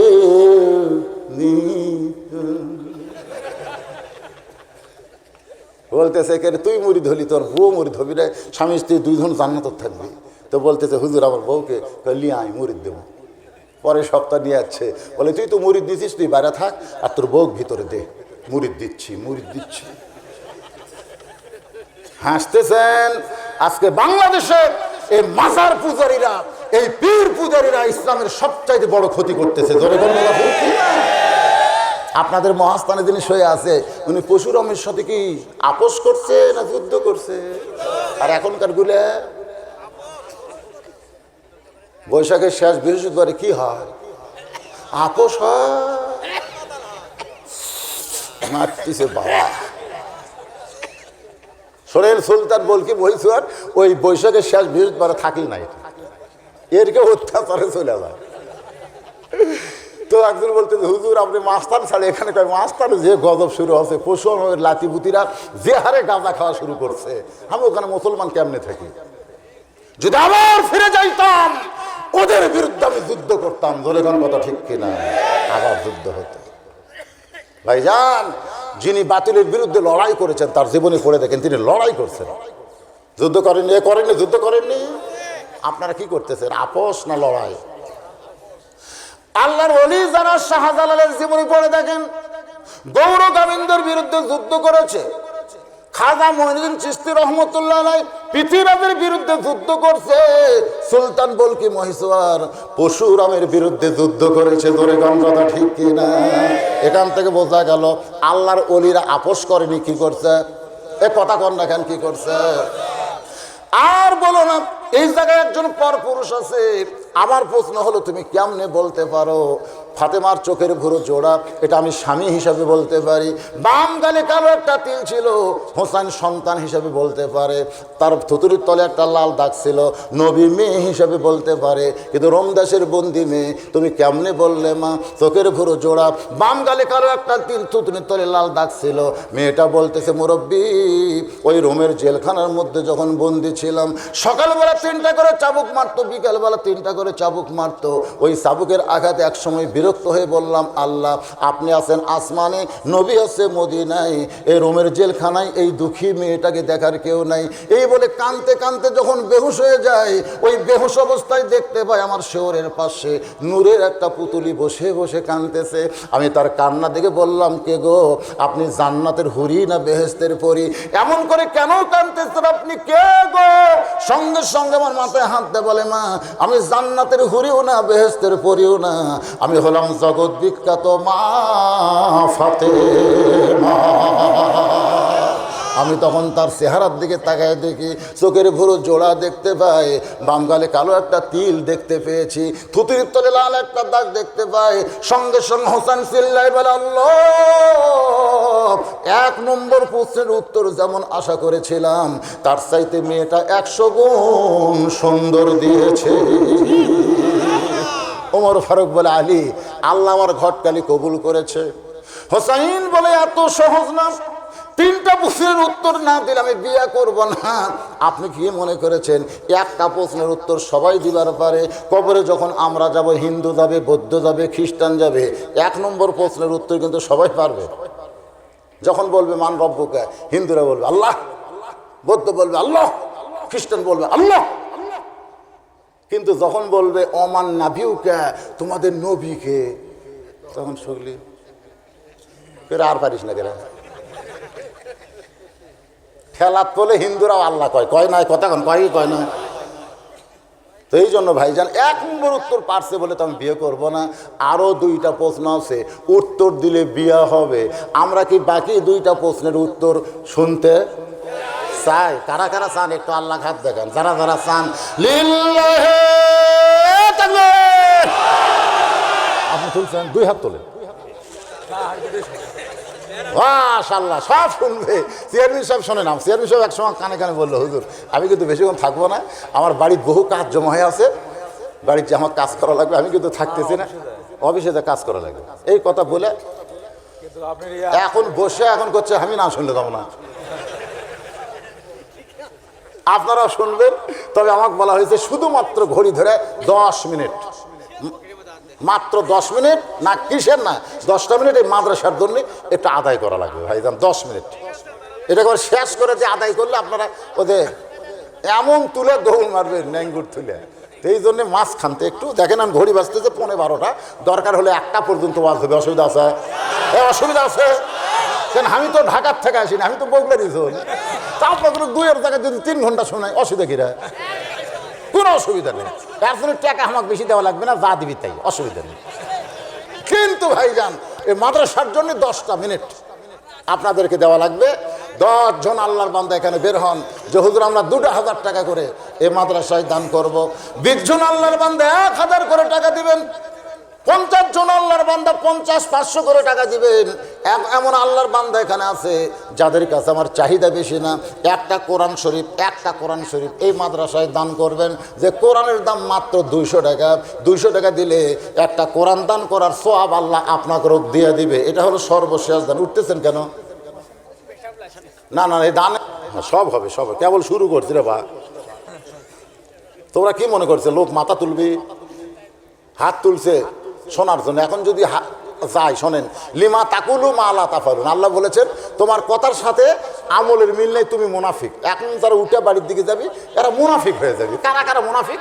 আর একজন আল্লাহর বান্দা, এগুলো লেখা লাগবে না, যেগুলো কোরআন শরীফ বাবদ দেয়। আল্লাহ আর একজন যুবক কোরআন শরীফ বাবদ 200 টাকা দান করলো, 2টা কোরআন পাওয়া গেল। এখানে আল্লাহর বান্দারা এতগুলো আল্লাহর বান্দা 100টা কোরআনও দান করতে পারে। ধরে দান পারে কি পারে না? ভাইজান আপনাদের মধ্যে যারা আছেন 200 টাকা করে নিয়ে আসেন। যদি পারেন 2 কোরআন 400 টাকা, 5 কোরআন 1000 টাকা, যে যা পারবেন একটু আল্লাহর হস্তে নিয়ে আসবেন। আমি চাইছি কি হলো, খুলে গেল রে, মাইকের সাউন্ড নাই রে।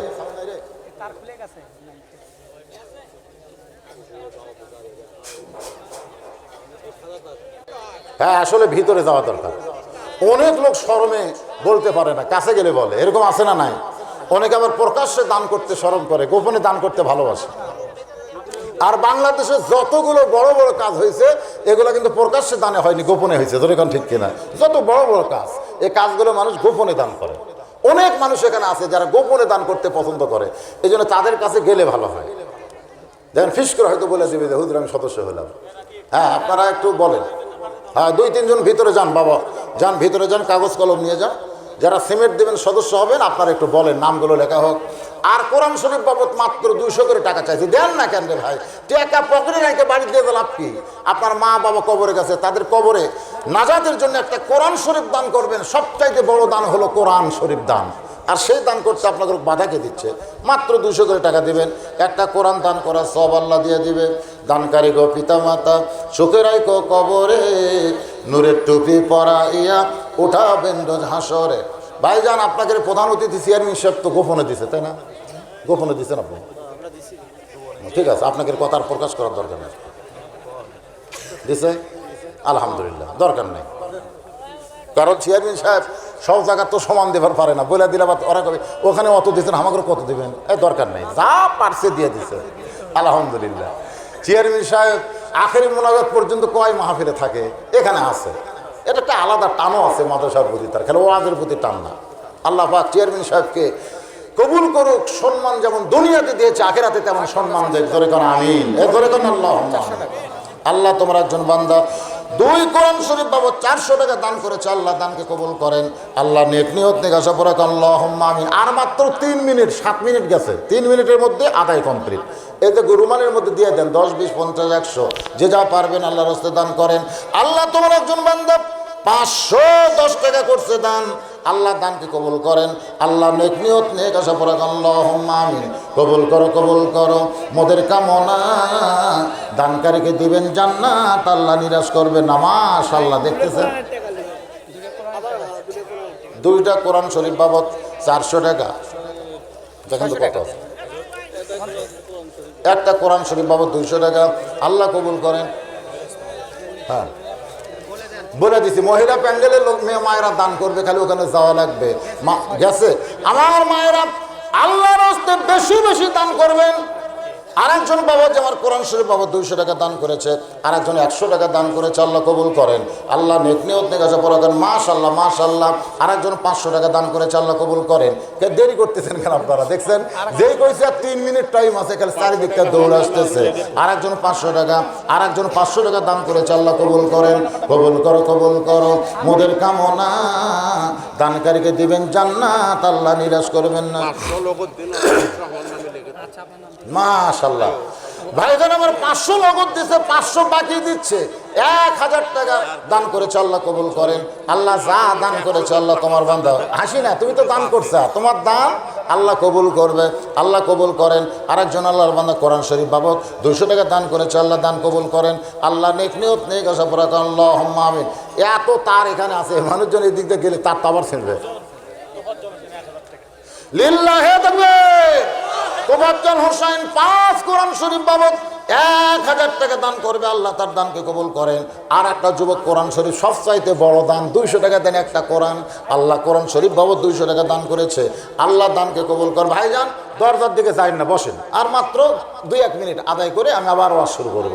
বসেন, সকলে বসেন, আর জিকির করেন লা ইলাহা ইল্লাল্লাহ, লা ইলাহা ইল্লাল্লাহ, লা ইলাহা ইল্লাল্লাহু ইল্লাল্লাহ, ইল্লাল্লাহু ইল্লাল্লাহ, লা ইলাহা লা ইলাহা ইল্লাল্লাহু মুহাম্মাদুর রাসূলুল্লাহ। ওমর ফারুক মনটা ভার করেছে, কারণ হোসেন যখন বলেছে একটা প্রশ্নের উত্তর দিলে তুই বিয়ে করবো না, বিয়ে করবো কয় প্রশ্ন, এ জোরে কোন কয়টা? ওমর ফারুক মন ভার করে বলতেছে হোসেন তাহলে তুমি 2 নম্বর প্রশ্ন করো। এখন তুমি 2 নম্বর প্রশ্ন করো। বসেন বসেন বসেন, কারণ জনগণ বক্তা না দেখলেও বুঝতেছেন না, আপনার এভাবে দাঁড়ালে।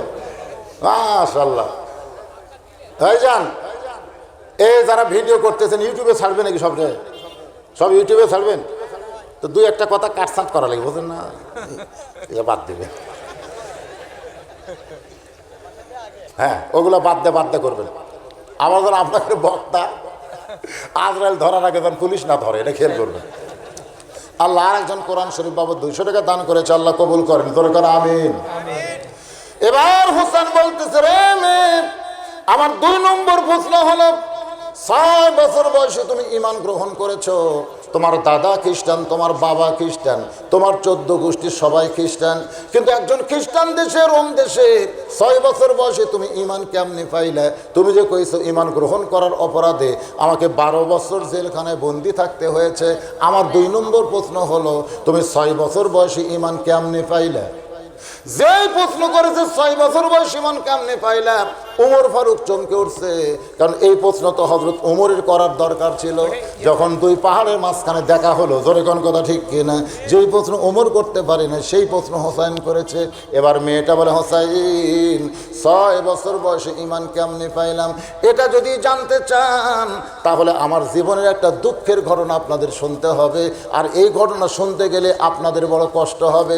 ওমর ফারুক বলতেছে, মা যতই কষ্ট হোক না কেন, উত্তর না দিলে তো তোমাকে বিয়ে করবে না, এই জন্য তোমাকে উত্তর দেওয়াই লাগবে। মেয়েটা বলতে, হোসাইন 6 বছর বয়সে আমি যখন অন্দরমহলে ছিলাম, আমার দাদা হলো রোম সম্রাট কাইসার। অন্দরমহলে গিয়ে আমার মাকে বলতেছে, আমার নাতনি কোন জায়গায়? আমি তখন মায়ের পাশে দাঁড়িয়েছিলাম, আমি দৌড়ে এসে বললাম, দাদু ভাই আমারে ডাকেন কেন? আমার দাদা বলে, নাতনি রে, আজকে রোমের রাজ দরবারে খেলা হবে, আজকে রোমের রাজ দরবারে খেলা হবে, তুই কি খেলা দেখতে যাবি? মেয়েটা বলা, হোসাইন খেলা দেখার কথা বলে আমার দাদা আমাকে রাজ দরবারে নিয়ে আসলো। আমি আসার পরে দেখি দাদা একটা সিংহাসনে বসে থাকবে, তার পাশে একটা ছোট চেয়ার সাজায় রাখছে, ওই চেয়ার আমাকে বসাই দিল। আমি 6 বছরের ছোট্ট মেয়ে চেয়ারে বসে বললাম, দাদু ভাই খেলা দেখার কথা বলে আপনি আমারে নিয়ে আসলেন, এখন খেলাটা কোন জায়গায়? আমার দাদা বলে, নাতনি রে, খেলা যদি দেখবার চাস তাহলে ওই যে তাকায় দেখ। আমি তখন তাকায় দেখি কালো কাপড় দিয়ে একটা মানুষের চোখ 2টা বেঁধে রেখেছে, ওই মানুষের হাত 2টা কালো রশি দিয়ে বেঁধে রেখেছে, পায়ের দিকে তাকায় দেখি লোহার শিকল দিয়া ওই মানুষের পা আটকায় রাখছে। আমি বললাম, দাদু ভাই খেলা দেখার কথা বলে আপনি আমারে যা দেখাচ্ছেন আমি একটা মানুষকে দেখতে পাই। আমার দাদা তখন অট্ট হাসিটা বলতেছে, নাতনি রে, তুই যাকে মানুষ বলতেছিস ওইটা মানুষ না, ওইটা হইল মুসলমান। আপনারা তো আল্লাহ আকবার বলেন, কিন্তু মেয়েটা বলতেছে, হোসাইন আমার দাদা বলতেছে ওইটা মানুষ না, ওইটা মানুষ না, ওইটা হলো মুসলমান। আমি তখন বুঝতে পারলাম খ্রিস্টান জগতের লোকেরা মুসলমানকে মানুষ মনে, আমাদের ভারতেরা মুসলমানকে যদি মানুষ মনে করত তাহলে 400 বছরের পুরাতন মসজিদ বাবরি মসজিদ ভাঙ্গা ওই জায়গায় রাম মন্দির বানানোর রায় দিত না। জোরে কোন কথা ঠিক কিনা? আপনারা বলেন তো, মসজিদ ভাঙ্গা যদি ওই জায়গায় মন্দির বানায় তাহলে মুসলমানের কলজাত আঘাত লাগবে কি লাগবে না? তাহলে দেখেন ভারতে কি কোনো জায়গা নাই?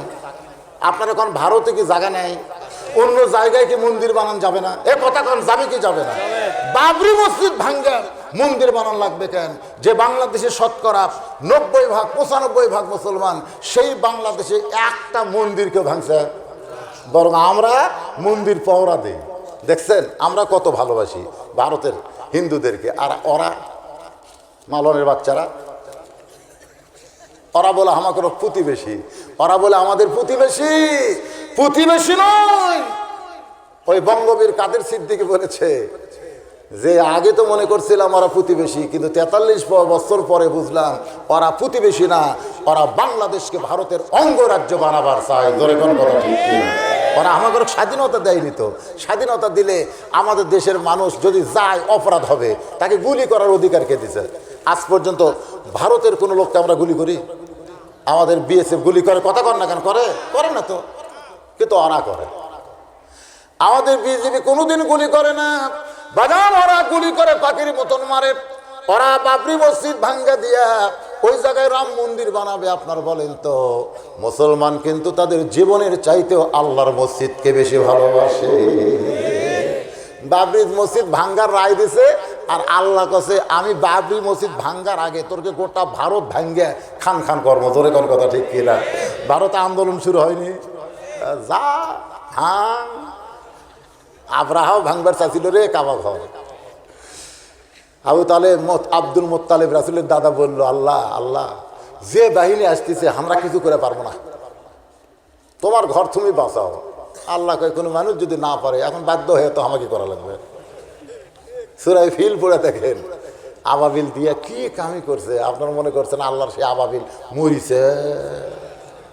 আমরা মুসলমান যদি আন্দোলন করে বাবরি মসজিদ ভাঙ্গা বন্ধ করতে না পারি, আমার আল্লাহ বন্ধ করবে। জোরে কোন কথা ঠিক কিনা? কারণ ঘর কার?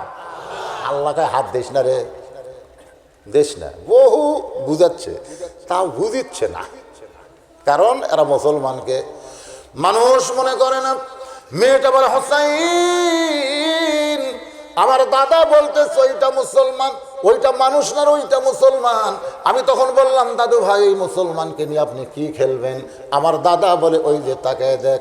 মেয়েটা বলে, হোসাইন 6 বছর বয়সে আমি তাকায় দেখি একটা আগুনের চুলা দাও দাও করে আগুন জ্বলতেছে।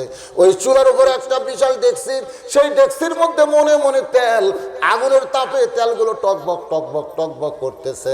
আমার দাদা বলে, নাতনি রে, আজকের খেলা হলো ওই হাত পাও বাঁধা মুসলমানকে উত্তপ্ত তেলের মধ্যে ফেলে দিব। আজকের খেলার নাম হলো মুসলমান মারার খেলা। বর্তমানে গোটা পৃথিবীতে যেই খেলা চলতেছে, আপনার বলেন তো সেই খেলার নাম কি? এ কথা কর না কেন? সেই খেলার নাম কি? মুসলমান মারার খেলা। মেয়েটা বলে, হোসাইন আমি তখন আমার দাদাকে জোরহাট করে বললাম, দাদু ভাই ওই মুসলমান মারার খেলা কি বন্ধ করা যায় না?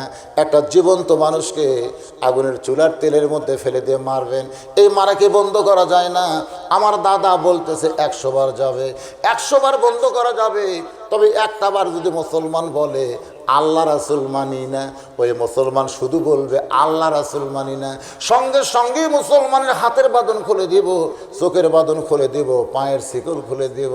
মেয়েটা বলে, হোসাইন আমি তখন আস্তে করে দাদার কাছ থেকে উঠে গিয়ে ওই মুসলমানের সামনে গিয়ে বললাম, মুসলমান একটা বারের জন্য যদি বলেন আল্লাহ রাসূল মানি না, তাহলে আমার দাদা আপনাকে ছাইড়া দিবে, আপনার মৃত্যু হবে না। সঙ্গে সঙ্গে মুসলমান চিল্লায় বলে, রে ছোট্ট মেয়ে, তোমার দাদাও মানুষ আমিও মানুষ, তোমার দাদার সামনে আমার জীবন ভিক্ষা চাই না, আমার জীবন ভিক্ষা চাই না। মুসলমানদের কাছে জীবনের চাইতে ঈমানের দাম বড় বেশি। একজন মুসলমান বলতে পারে দরকার হলে গোটা দুনিয়া ছাড়বো, কিন্তু এক মুহূর্তের জন্যে আল্লাহ রাসূল ছাড়ব না। তোমার দাদা কি? তোমার দাদার কাছে আমি জীবন ভিক্ষা চাবো? কি মনে করতেছেন? উকিল কিন্তু বলেছিল রাষ্ট্রপতির কাছে জীবন ভিক্ষা চাইলে, রাষ্ট্রপতি জীবন ভিক্ষা দিলে আপনার ফাঁসির দণ্ড মওকুফ হবে। একজন বলল, উকিল ভাই যদি রাষ্ট্রপতি আমার জীবন ভিক্ষা দেয়, মনে করেন দিল, তাহলে খবর কি? তাহলে আপনার তো কোনো টেনশন নাই। আমার তো টেনশন নাই, আমার ফাঁসির দণ্ড মওকুফ হলো, আমি এখন বাড়ির দিকে দৌড় দিলাম, হুররে! এই বাড়ির দিকে দৌড় দিলাম, দিকে লোকজন খাড়া হয়ে আছে, ফাঁসির দণ্ড মওকুফ হয়ে আমাকে রে আব্দুল আসতেছে, মনে করেন। কিন্তু রাস্তার মধ্যে আজরাইল খাড়া হচ্ছে, খাড়া হয়ে বলতে চ যাই। তখন বলতেছে, না ভাই আমার তো ফাঁসির দণ্ড মওকুফ আছে, আমি কোথায় যাবো? পাগলা, যাই লিজি মরবি, তাই কোনোদিন বাঁচাবার পারে? তুই যাই মরবি, তার কাছে বাঁচার দরখাস্ত করে তুই বেঈমান হয়ে গেলি রে, এখন তো মরা লাগবি, মর। আমি আজরাইল তোর জান কবজ করে বেড়াচ্ছি। এখান থেকে বোঝা গেল একমাত্র আল্লাহ ছাড়া অন্য কারো কাছে মুসলমান দরখাস্ত লিখতে পারে। আল্লাহর বান্দার একটু মনোযোগ দিয়ে শুনবেন। মেয়েটা বলে, হোসাইন আমার দাদা হুঙ্কার মেরে বলতেছে আর দেরি করা যায় না, এই মুসলমানকে হাত পা বেঁধে উত্তপ্ত তেলের মধ্যে ফেলে দাও। যেই বলো সেই কাজ, ওই মুসলমানকে হাত পাও বাঁধা অবস্থায় উত্তপ্ত তেলের দিকে আসতেছে। আমি তখন বললাম, দাদু ভাই, এই মানুষ মারার খেলা আমি দেখব না, আমি আমার মায়ের কাছে যাবার চাই। আমার দাদা চিৎকার করে বলতেছে, খেলা দেখার কথা বলে তোকে রাজ দরবারে নিয়ে আইছি, খেলা না দেখলে তোকে যাবার দেব না। জোর করে যখন আমাকে বসে রাখছে মেয়েটা বলে হোসাইন, আমি তখন তাকায় দেখি ওই মানুষটা বীরের মতো, সুবহানাল্লাহ, আগুনের চুলার দিকে হাঁটতেছে, পিছন দিকে কোনো টান নাই। পিছন দিকে টান বোঝেন না, মরবো না রে চাইলে, এটা হলো পিছন টান। যেরকম আমরা মরবো না রে, বেড়ে বাড়ালে যদি র্যাব ধরবে, পুলিশ ধরবে, যাবো না রে। মা কইছে খবরদার বেড়া যাস না, বাহিরে কিন্তু জঙ্গল আছে, জঙ্গলে বাঘ আছে। ছেলে বাড়ির মধ্যে থাকে, আল্লাহ আল্লাহ আল্লাহ আল্লাহ করে, বেড়া যায় না, বেড়া গেলে জঙ্গলের বাঘ ধরবে। কিন্তু আপনি যদি বাইরে না যান, জমির ঘাট যদি না তোলেন, কিছুদিন পর দেখা যাবে ওই ধানের চাইতে ঘাসই বড় আছে। জোরে কোন কথা ঠিক কিনা? কিন্তু ওটা লেখা আছে, ঘাস তুলবার গেলে জোঁক ধরবি, ঘাস তুলবার গেলে জোঁক ধরবি। তা আপনি জোঁকের ভয় আর নামেননি, পরে যায় দেখেন ধানই নেই। মাও বলতেছে বেড়া যাস না, জঙ্গলে বাঘ আছে, আর বেড়া যায়নি, ঘরত নামাজ পড়ছে, আল্লাহ আল্লাহ জিকির করছে, কিন্তু জঙ্গল বাড়তে বাড়তে আর ঘরে জানলা পর্যন্ত আসছে। এখন বাঘ তো বুঝতেছেন, জঙ্গল বেড়া গেলে বাঘও বেড়ে গেছে, জানলাতে হু করতেছে, ওই ঘরে বলতে চিৎকার করে, কেমা বেড়া যাওয়া নিষেধ করলেন, এখন বাঘ যে জানলা থমকি দেয়। মা বলতেছে বড় ভুল করছি, তোকে বলা লাগতো বাহিরে যা, খালি হাতে যাস না, দাও কুড়াল নিয়ে যা, জঙ্গল কাটা সাফ কর। বাহিরে যা, খালি হাতে যাস না, দাও কুড়াল নিয়ে যা, বাতিলের বিরুদ্ধে লড়াই কর। ধরে কোন কথা ঠিক? দাও কুড়াল নিয়ে যা, জঙ্গল কেটে যদি সাফ করে, এক মূলের থেকে যদি গাছ কাটে, বাঘ কি সামনে আসবে? বাঘ কবি কুড়াল দেখালি গাছ কাটতেছে, হামাক পেলে হামাকে মারবি। ধরে কোন কথা ঠিক? তা আজকে আমাদের ছেলেদেরকে আমরা র্যাবের ভয়, পুলিশের ভয় দেখে ঘুম পাড়াচ্ছি। র্যাব আসতেছে, পুলিশ আসতেছে, ঘুমে থাক, ঘুমে থাক। আমাদের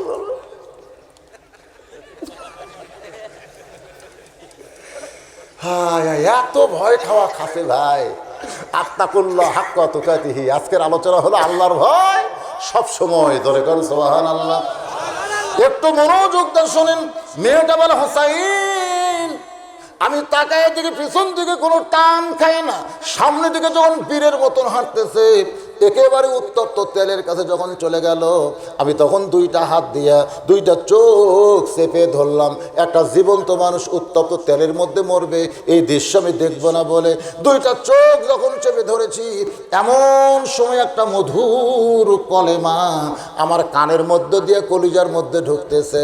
লা ইলাহা ইল্লাল্লাহু মুহাম্মাদুর রাসূলুল্লাহ। মেয়েটা বলে, হোসাইন, এই কলেমা যখন আমার কলিজার মধ্যে জায়গা নাই, আমি তখন দেখতে পাই দুইটা হাত যদি আমার চোখের সামনে, তারপরেও আমি দেখতে পাই ওই মুসলমানের খাঁচাটা, দেহ নামক খাঁচাটা উত্তপ্ত তেলের মধ্যে পড়তেছে। খাঁচা তেলের মধ্যে পড়ার আগে কে যেন খাঁচার মধ্যে যে পাখিটা ছিল, ওই পাখিটাকে যত্ন করে ধরে সবুজ রঙের একটা বাগানে ছেড়ে দেয়। উত্তপ্ত তেলে শুধু খাঁচা পড়েছে, ওই পাখি কিন্তু তেলের মধ্যে পড়ে নাই। শুধু খাঁচা পড়ার সঙ্গে সঙ্গে পাখি যখন উড়াল দিয়ে চলে যায়, আমি এক দৌড়ে মায়ের কাছে গেলাম। আমার দাদা আটকাবার পারলো না। আমি মায়ের কাছে গিয়ে বললাম, মা, লা ইলাহা ইল্লাল্লাহ মুহাম্মাদুর রাসূলুল্লাহ। আমার মা চমকে বলে, তুই না তোর দাদার সঙ্গে খেলা দেখবার গেলি, খেলা দেখবার গিয়া এই মুসলমানের কলমা কোথায় পাইলি? এই কলমা যদি তোর দাদা শুনতে পায়, তোর বাবা শুনতে পায়, তাহলে তোকে মেরে ফেলবে। আমি তখন বললাম, মা, এ কলমাওয়ালারা কোনো দিন মরে না। সবাই বলেন, এ কলমাওয়ালারা কোনো দিন মরে না। ওয়ালা তাকুলু লিমান ইউকতালু ফি সাবিলিল্লাহি আমওয়াতুন বাল আহইয়াউ ওয়ালাকিন লা তাশউরুন। মেয়েটা বলে, হোসাইন রে, আমি এক দৌড়ে দাদার কাছে গিয়া দেখি দাদা পুলিশ নিয়ে, সৈন্য নিয়ে, রাজ দরবারের লোকজন নিয়ে আনন্দের মিছিল করতেছে আর হাততালি মারতেছে। আমার দেখে বলে, নাতনি রে ভয় দৌড় দিলি, ওই যে তাকায় দেখ মুসলমান পুরা ছাই হয়ে গেছে। আমি তখন হাসি দিয়ে বললাম, দাদু ভাই কানার ভাগ্যে ধন মিলে না। তোমরা বলতেছো মুসলমান মরে গেছে, আমি নিজের চোখে দেখছি মুসলমানের দেহ খাঁচাটা উত্তপ্ত তেলের মধ্যে পড়েছে, আর ভিতরের পাখিটা এখন ইল্লিন নামক জান্নাতের বাগানে ঘুরে বেড়ায়। আমার দাদা চিল্লায় বলে, তুই আমার নাতনি হয়ে ওই মরা মুসলমানের পক্ষে কথা বলতেছিস?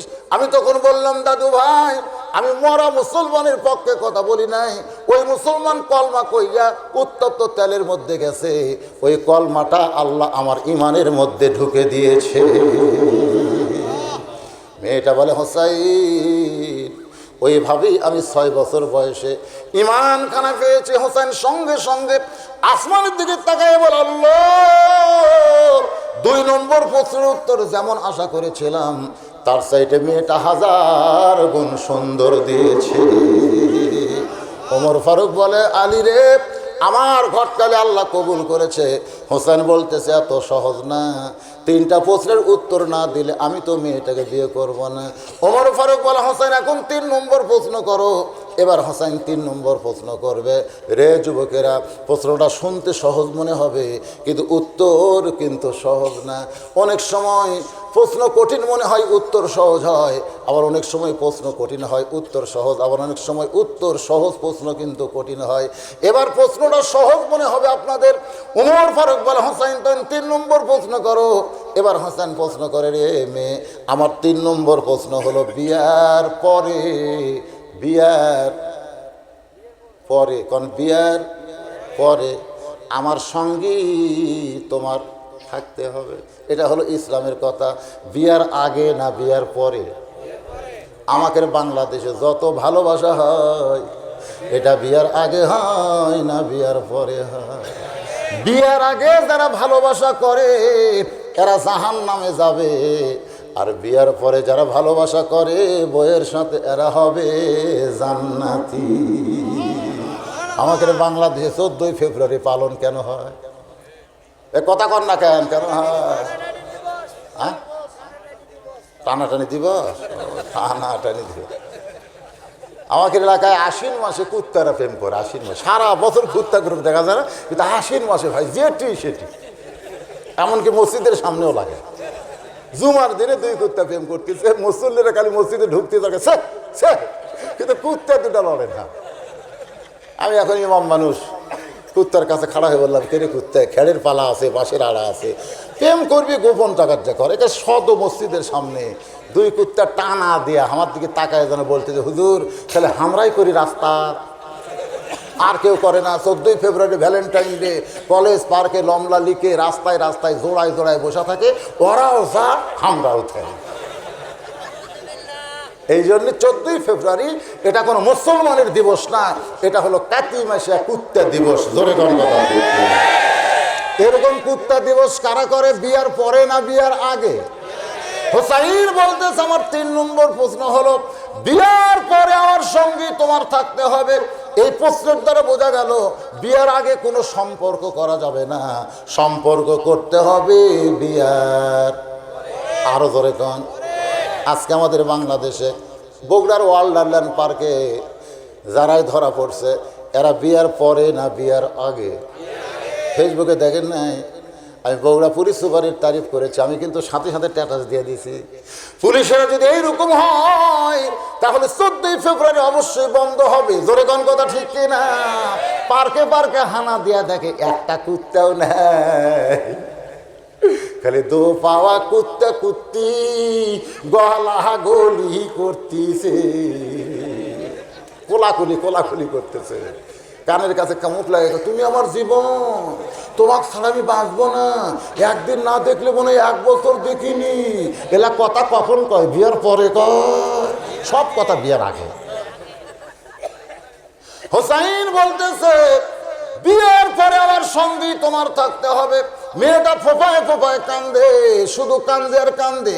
ওমর ফারুক বলে, মা কঠিন দুইটা প্রশ্নের উত্তর তুমি দিয়া দিলা, আর সহজ প্রশ্ন করলো বিয়ার পর আমার সঙ্গেই থাকতে হবে।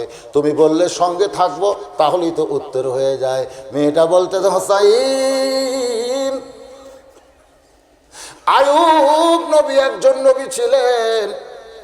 ওই নবী যখন সুস্থ ছিলেন তখন নবীর অনেকগুলো বউ ছিল, আত্মীয় ছিল, স্বজন ছিল, বাসায় ছিল, ধন সম্পদ সবই ছিল। কিন্তু আইয়ুব নবী যখন রোগী হয়ে গেল, এক সময় তার দেহে যখন পচন ধরে গেল, আপনজন আত্মীয় স্বজন কেউ আর থাকলো না। লোকালয় থেকে জঙ্গলের মধ্যে আইয়ুব নবীকে যখন রেখে আসলো, শরীরের দুর্গন্ধ, কেউ আইয়ুব নবীর সঙ্গে ছিল না। ওই সময় একজন বিবি ছিল, যেই বিবির নাম হলো রহিমা। হোসাইন, রহিমা যেমন আইয়ুব নবীর সুখেও ছিল, দুঃখেও ছিল, আমিও তেমন আপনার সঙ্গে থাকতে চাই। ওমর ফারুক বলতেছেন, মা এই হোসেনের সঙ্গে বিয়ের ঘরে থাকতে গেলে তুমি আইয়ুব নবীর তুলনা কেন দিলে? তুমি রহিমার কথা কেন বললে? মেয়েটা বলতেছে, আমিরুল মুমিনিন, ওই রোমের জেলখানায় যখন বন্দি ছিলাম, শের দিল কারারক্ষী সকালবেলা 3টা চাবুক মারত, বিকালবেলা 3টা চাবুক মারত। ওই চাবুকের আঘাতে গোটা দেহ যখন আমার ঘা হয়ে গেল, একসময় আমি বললাম, আল্লাহ আপনি আছেন আসমানে, নবী আছে মদিনায়, এই কষ্টের জীবন আর কতদিন রক্ষা করা যায়? ওগো আমিরুল মুমিনিন হযরত ওমর শোনেন। এই কথা বলার পরে যখন আমি ঘুমিয়ে গেছি, ওই ঘুমের ঘরে স্বপ্নে দেখি আল্লাহর নবী রোমের জেলখানার ভিতরে আমার শিয়রের পাশে দাঁড়িয়ে আছে। নবীর চোখটা দরদর করে পানি পড়তেছে।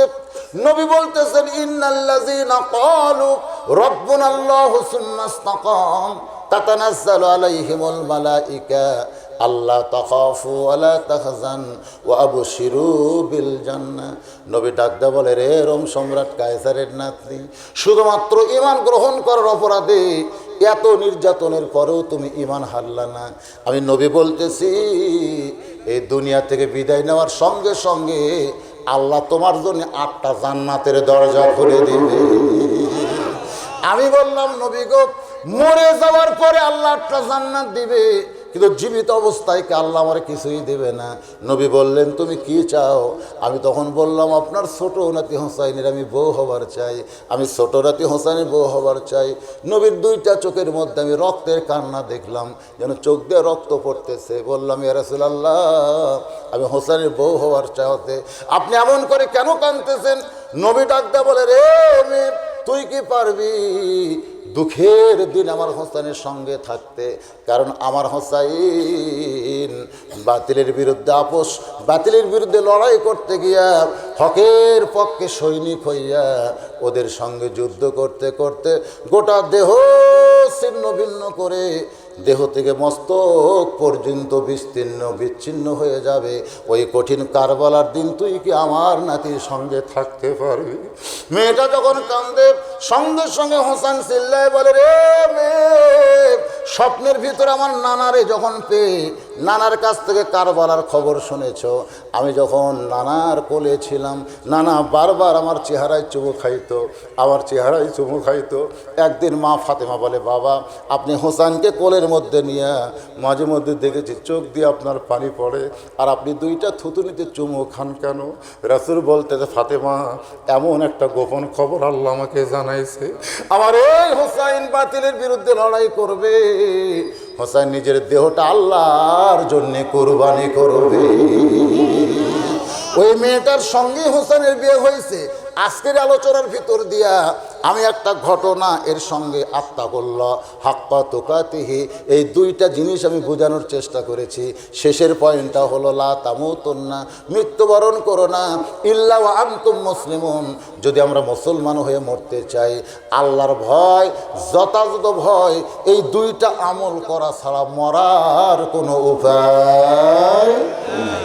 মন চাইলে ঘড়ি বাড়ায়া 1টা পর্যন্ত ওয়াজ করা যাবে, কিন্তু সমস্যা হলো যদি ফজরের নামাজ, ফজরের জামাত না হয়, এজন্য আপনারা সব সময় আপনাদের আমি অনুরোধ করতেছি, রাত 12টার মধ্যে ওয়াজ শেষ করবেন, 8টা তারে ঘুম হবে, ফজরের নামাজ জামাতে হবে। জোরে কোন কথা ঠিক কিনা? আপনারা বলেন সারা জীবনের ওয়াজ যদি এক পাল্লায় দেন, এক ওয়াক্ত নামাজ যদি অন্য পাল্লায় দেন, ওজন বেশি হবে কার? এই জন্য নামাজকে খেয়াল করবেন সবসময়। ওয়াজ শুনবার আসে বেশি রাত ধরে ওয়াজ শোনা না ভাইজান। এই যারা দাঁড়িয়ে আছেন আপনারা কেউ নড়বেন না, ওখান থেকে মোনাজাত হবে। মাদ্রাসার উন্নয়ন কল্পে চেয়ারম্যান সাহেবের জন্যে, মেম্বারের জন্যে, এখানে যারা দান করলো তাদের জন্য, যারা সদস্য হলো তাদের সকলের জন্যে, মাদ্রাসার জায়গা জমি যারা দিয়েছে সকলের জন্য দোয়া করার দরকার আছে না নাই? এবং আমাদের নিজের জন্য দোয়া হবে, মা বোনের দোয়া হবে। দোয়ার সময় ওটার উচিত না। আর দোয়া মুখ খলিবাদ, দোয়াটা হলো মাথা। মাথা যদি না থাকে চেনা যাবে? আপনি কোত্থেকে আসলেন? এটা চিনবার গেলে মাথা লাগবে, এই জন্য মোনাজাত দরকার। আমার 2 জন বন্ধু হিন্দু ধর্ম হতে মুসলিম ধর্ম গ্রহণ করেছে, ওনাদের জন্য দোয়া করে দিবেন তো? মাশাআল্লাহ, দোয়া করব না মানে? হ্যাঁ ইনশাআল্লাহ। আসসালামু আলাইকুম হুজুর। ইসলামী টাকা রেখে খাওয়া যায়? হ্যাঁ অবশ্যই জায়েজ। ইসলামী ব্যাংকে মোদারাবা যদি আপনি খোলেন, হিসাব খোলেন, তাহলে অবশ্যই জায়েজ আছে। সাবেক মেম্বার আমার ভাই 1000 টাকা 5টা কোরআন শরীফ বাবদ দান করেছে, আল্লাহ তার দানকে কবুল করেন। আসসালামু আলাইকুম, আমি একজন এসএসসি পরীক্ষার্থী, আপনাদের সবার নিকট দোয়া চাই। সকলে কিন্তু উঠলেন ক্যামেরা, এরা কি ধৈর্য ছাড়া রে? হ্যাঁ এই সময় ওটা যায়। আস্তাগফিরুল্লাহ পড়েন, আস্তাগফিরুল্লাহ রব্বি মিন কুল্লি জামবি ওয়া তুবু ইলাইহি লা হাওলা ওয়ালা কুওয়াতা ইল্লা বিল্লাহিল আলিয়্যিল আযীম। কি ভাই?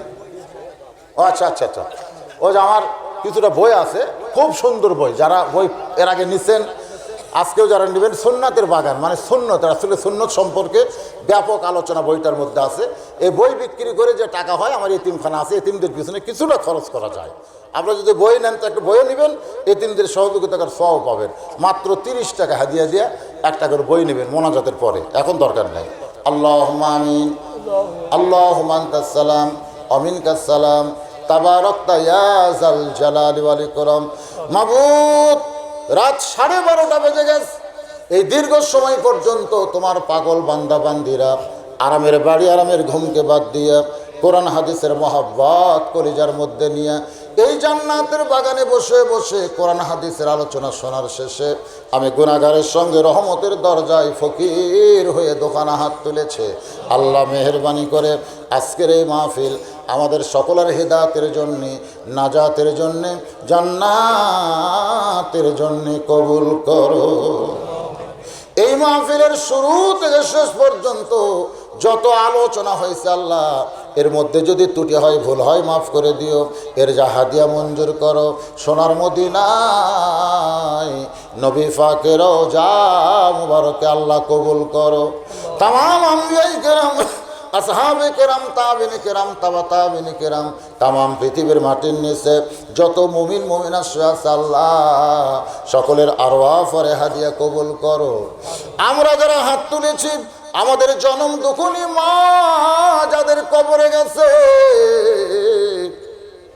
আল্লাহ গো, আমাদের বাবা যাদের কবরে ঘুমাইছে আল্লাহ মেহেরবানি করে মা বাবার কবরকে জান্নাতের টুকরা কবুল করো। আমাদের দাদা দাদি, নানা নানি, আত্মীয় স্বজন, আপনজন যাদের কবরের ঘরে আল্লাহ মেহেরবানি করে কবরবাসীদের মাফ করে দাও। মাবুদ, এই মাদ্রাসাকে কিয়ামত পর্যন্ত কবুল করো। মাদ্রাসার জায়গা দিয়ে, জমি দিয়ে, টাকা পয়সা দিয়ে আজকে যারা কবরে চলে গেছে, এই মাদ্রাসার ওসিলায় তাদের কবরকে জান্নাতের টুকরা কবুল করো। আল্লাহ, আজকেও যারা মাদ্রাসায় নগদে বাকিতে দান করেছে আল্লাহ সকলের দানগুলোকে জান্নাতের বিনিময় হিসেবে কবুল করো। মাবুদ, আজকের মাহফিলের সম্মানিত সভাপতি মাদ্রাসার মুহতামিমকে আল্লাহ তুমি কবুল করো। আজকের মাহফিলের সম্মানিত প্রধান অতিথি চেয়ারম্যান সাহেব আল্লাহ, যিনি যাবার চাইছিল এরপরেও তোমার কোরআনের মহব্বতে আখেরে মোনাজাতে শামিল হয়েছে, আল্লাহ আমার ভাইজানের জন্য কলিজা থেকে দোয়া করতেছে, আল্লাহ জনগণের খেদমত করার তৌফিক দিও। খেদমত করতে গেলে যে যোগ্যতা লাগবে আমার চেয়ারম্যান ভাইকে সেই যোগ্যতা দান করো, তার শরীরটাকে সুস্থ রেখো। আল্লাহ এই ছোট্ট নেতৃত্বের পরিসরে এমনভাবে খাটনি কাজ করার তৌফিক দাও। কঠিন মুসিবতে হযরত ওমর ফারুকের সঙ্গে চেয়ারম্যান ভাইকে আল্লাহ তুমি জান্নাত দিয়ে দিও। তার পরিবারের প্রতি রহমত করো, তার বিবি বাচ্চার প্রতি রহমত করো। পাশে আমার একজন মেম্বার ভাই বসে আছে, আল্লাহ যেমন মেম্বারের সদস্য হয়েছে জান্নাতের সদস্য তাকে কবুল করে নিও। আয় আল্লাহ তাআলা আজকের এই মাহফিলের ভলেন্টিয়ার যারা কষ্ট করে মেহনত করে এত সুন্দর আয়োজন করেছে, চারিদিকে দাঁড়ায় দাঁড়ায় তদারকি করলো, আল্লাহ তাদের সকলকেই তুমি জান্নাতি কবুল করো। এ মাদ্রাসার হিতাকাঙ্ক্ষী, মাদ্রাসার সদস্য, মাদ্রাসার দানবীর, আল্লাহ তুমি তাদের সকলকে জান্নাতি কবুল করো। মাবুদ আমি গুনাহগার বলে দোয়া ফিরাই দিও না। এই গভীর রাত্রে হাত তুলে তুলে আমিন আমিন যারা করতেছে তাদের সকলকেই তুমি জান্নাতি কবুল করো। আমার মা বোনেরা পর্দার অন্তরালে বসে বসে ওয়াজ শুনলো, আবিদা সালিহা পর্দা নিশি কবুল করে মা ফাতেমার সঙ্গে তাদের জান্নাত দিও। আমাদের মধ্যে আমরা যারা অসুস্থ আল্লাহ তুমি শাফা দিয়া দিও। আমাদের অভাব যাদের ঘরে বরকত দিয়ে অভাবকে মুক্ত করে দিও। গোটা পৃথিবীর মুসলমানকে আল্লাহ তুমি হেফাজত করো। আমার বাংলাদেশের প্রতি রহম করো আল্লাহ। 30 লক্ষ শহীদের বিনিময়ে বাংলাদেশ, এই বাংলাদেশের স্বাধীনতা নিয়ে কেউ যেন চক্রান্ত করতে না পারে। আল্লাহ মেহেরবানি করে আমাদের দেশের সার্বভৌমত্বকে আল্লাহ তুমি হেফাজত করো। আল্লাহ আমাদের দেশের উপরে রহমত বরকতের দরজা খুলে দাও। আল্লাহ আমার দেশের উপর থেকে সমস্ত গজবকে আল্লাহ উঠায় নাও। আল্লাহ খাস করে বগুড়া জেলার এই গোকুল এলাকায়, আল্লাহ আজকের এই মাহফিলের এলাকায়, আল্লাহ পলাশবাড়ি উত্তরপাড়ায় রহমত বরকতের দরজা খুলে দিও। আল্লাহ আল্লাহ আমি গুনাহগার বলে দোয়া ফিরাই দিও না। আল্লাহ এতগুলো মানুষের মধ্যে যে 2 হাত পছন্দ হয় সেই 2 হাতের ওসিলায় গোটা মাহফিলকে কবুল করো। অনেকেই দোয়া চেয়েছে, আল্লাহ সকলের হকে দোয়া করো। একটা ছেলে এসএসসি পরীক্ষার জন্য দোয়া চেয়েছে, আল্লাহ মাতার জেহানি শক্তি বাড়ায় দিও। যে যেভাবে দোয়া চেয়েছে আল্লাহ তার সেই হকে দোয়াকে কবুল করো। আল্লাহ খাস করে তোমার দ্বারা আরজ করি, প্রত্যেক বছর এই মাদ্রাসার জন্য মাহফিল হবে। আজকের মোনাজাত হওয়ার সঙ্গে সঙ্গে বাগান ভেঙে যাবে। আহা, এই বাগান আবার লাগবে 1 বছর পরে, ততদিন আমরা হায়াতে থাকবো জানি না। আল্লাহ হতে পারে আজকের মোনাজাত আমাদের জীবনের শেষ মোনাজাত, হতে পারে আজকের মাহফিল আমাদের জীবনের শেষ মাহফিল। যদি তাই হয় তাহলে আমাদের সকলকে আল্লাহ তুমি মাফ করে দিও। যেদিন আমাদের মৃত্যু হবে দিনটা যেন জুমার দিন হয়, মাসটা যেন রমজান মাস হয়। ইমানের সাথে ইজ্জতের সাথে দুনিয়া থেকে বিদায় নেওয়ার কালে আমাদের জবানে জারি করে দিও লা ইলাহা ইল্লাল্লাহু মুহাম্মাদুর রাসূলুল্লাহ সাল্লাল্লাহু আলাইহি। আসসালামু আলাইকুম ওয়া রাহমাতুল্লাহি ওয়া বারাকাতুহু। যারা বই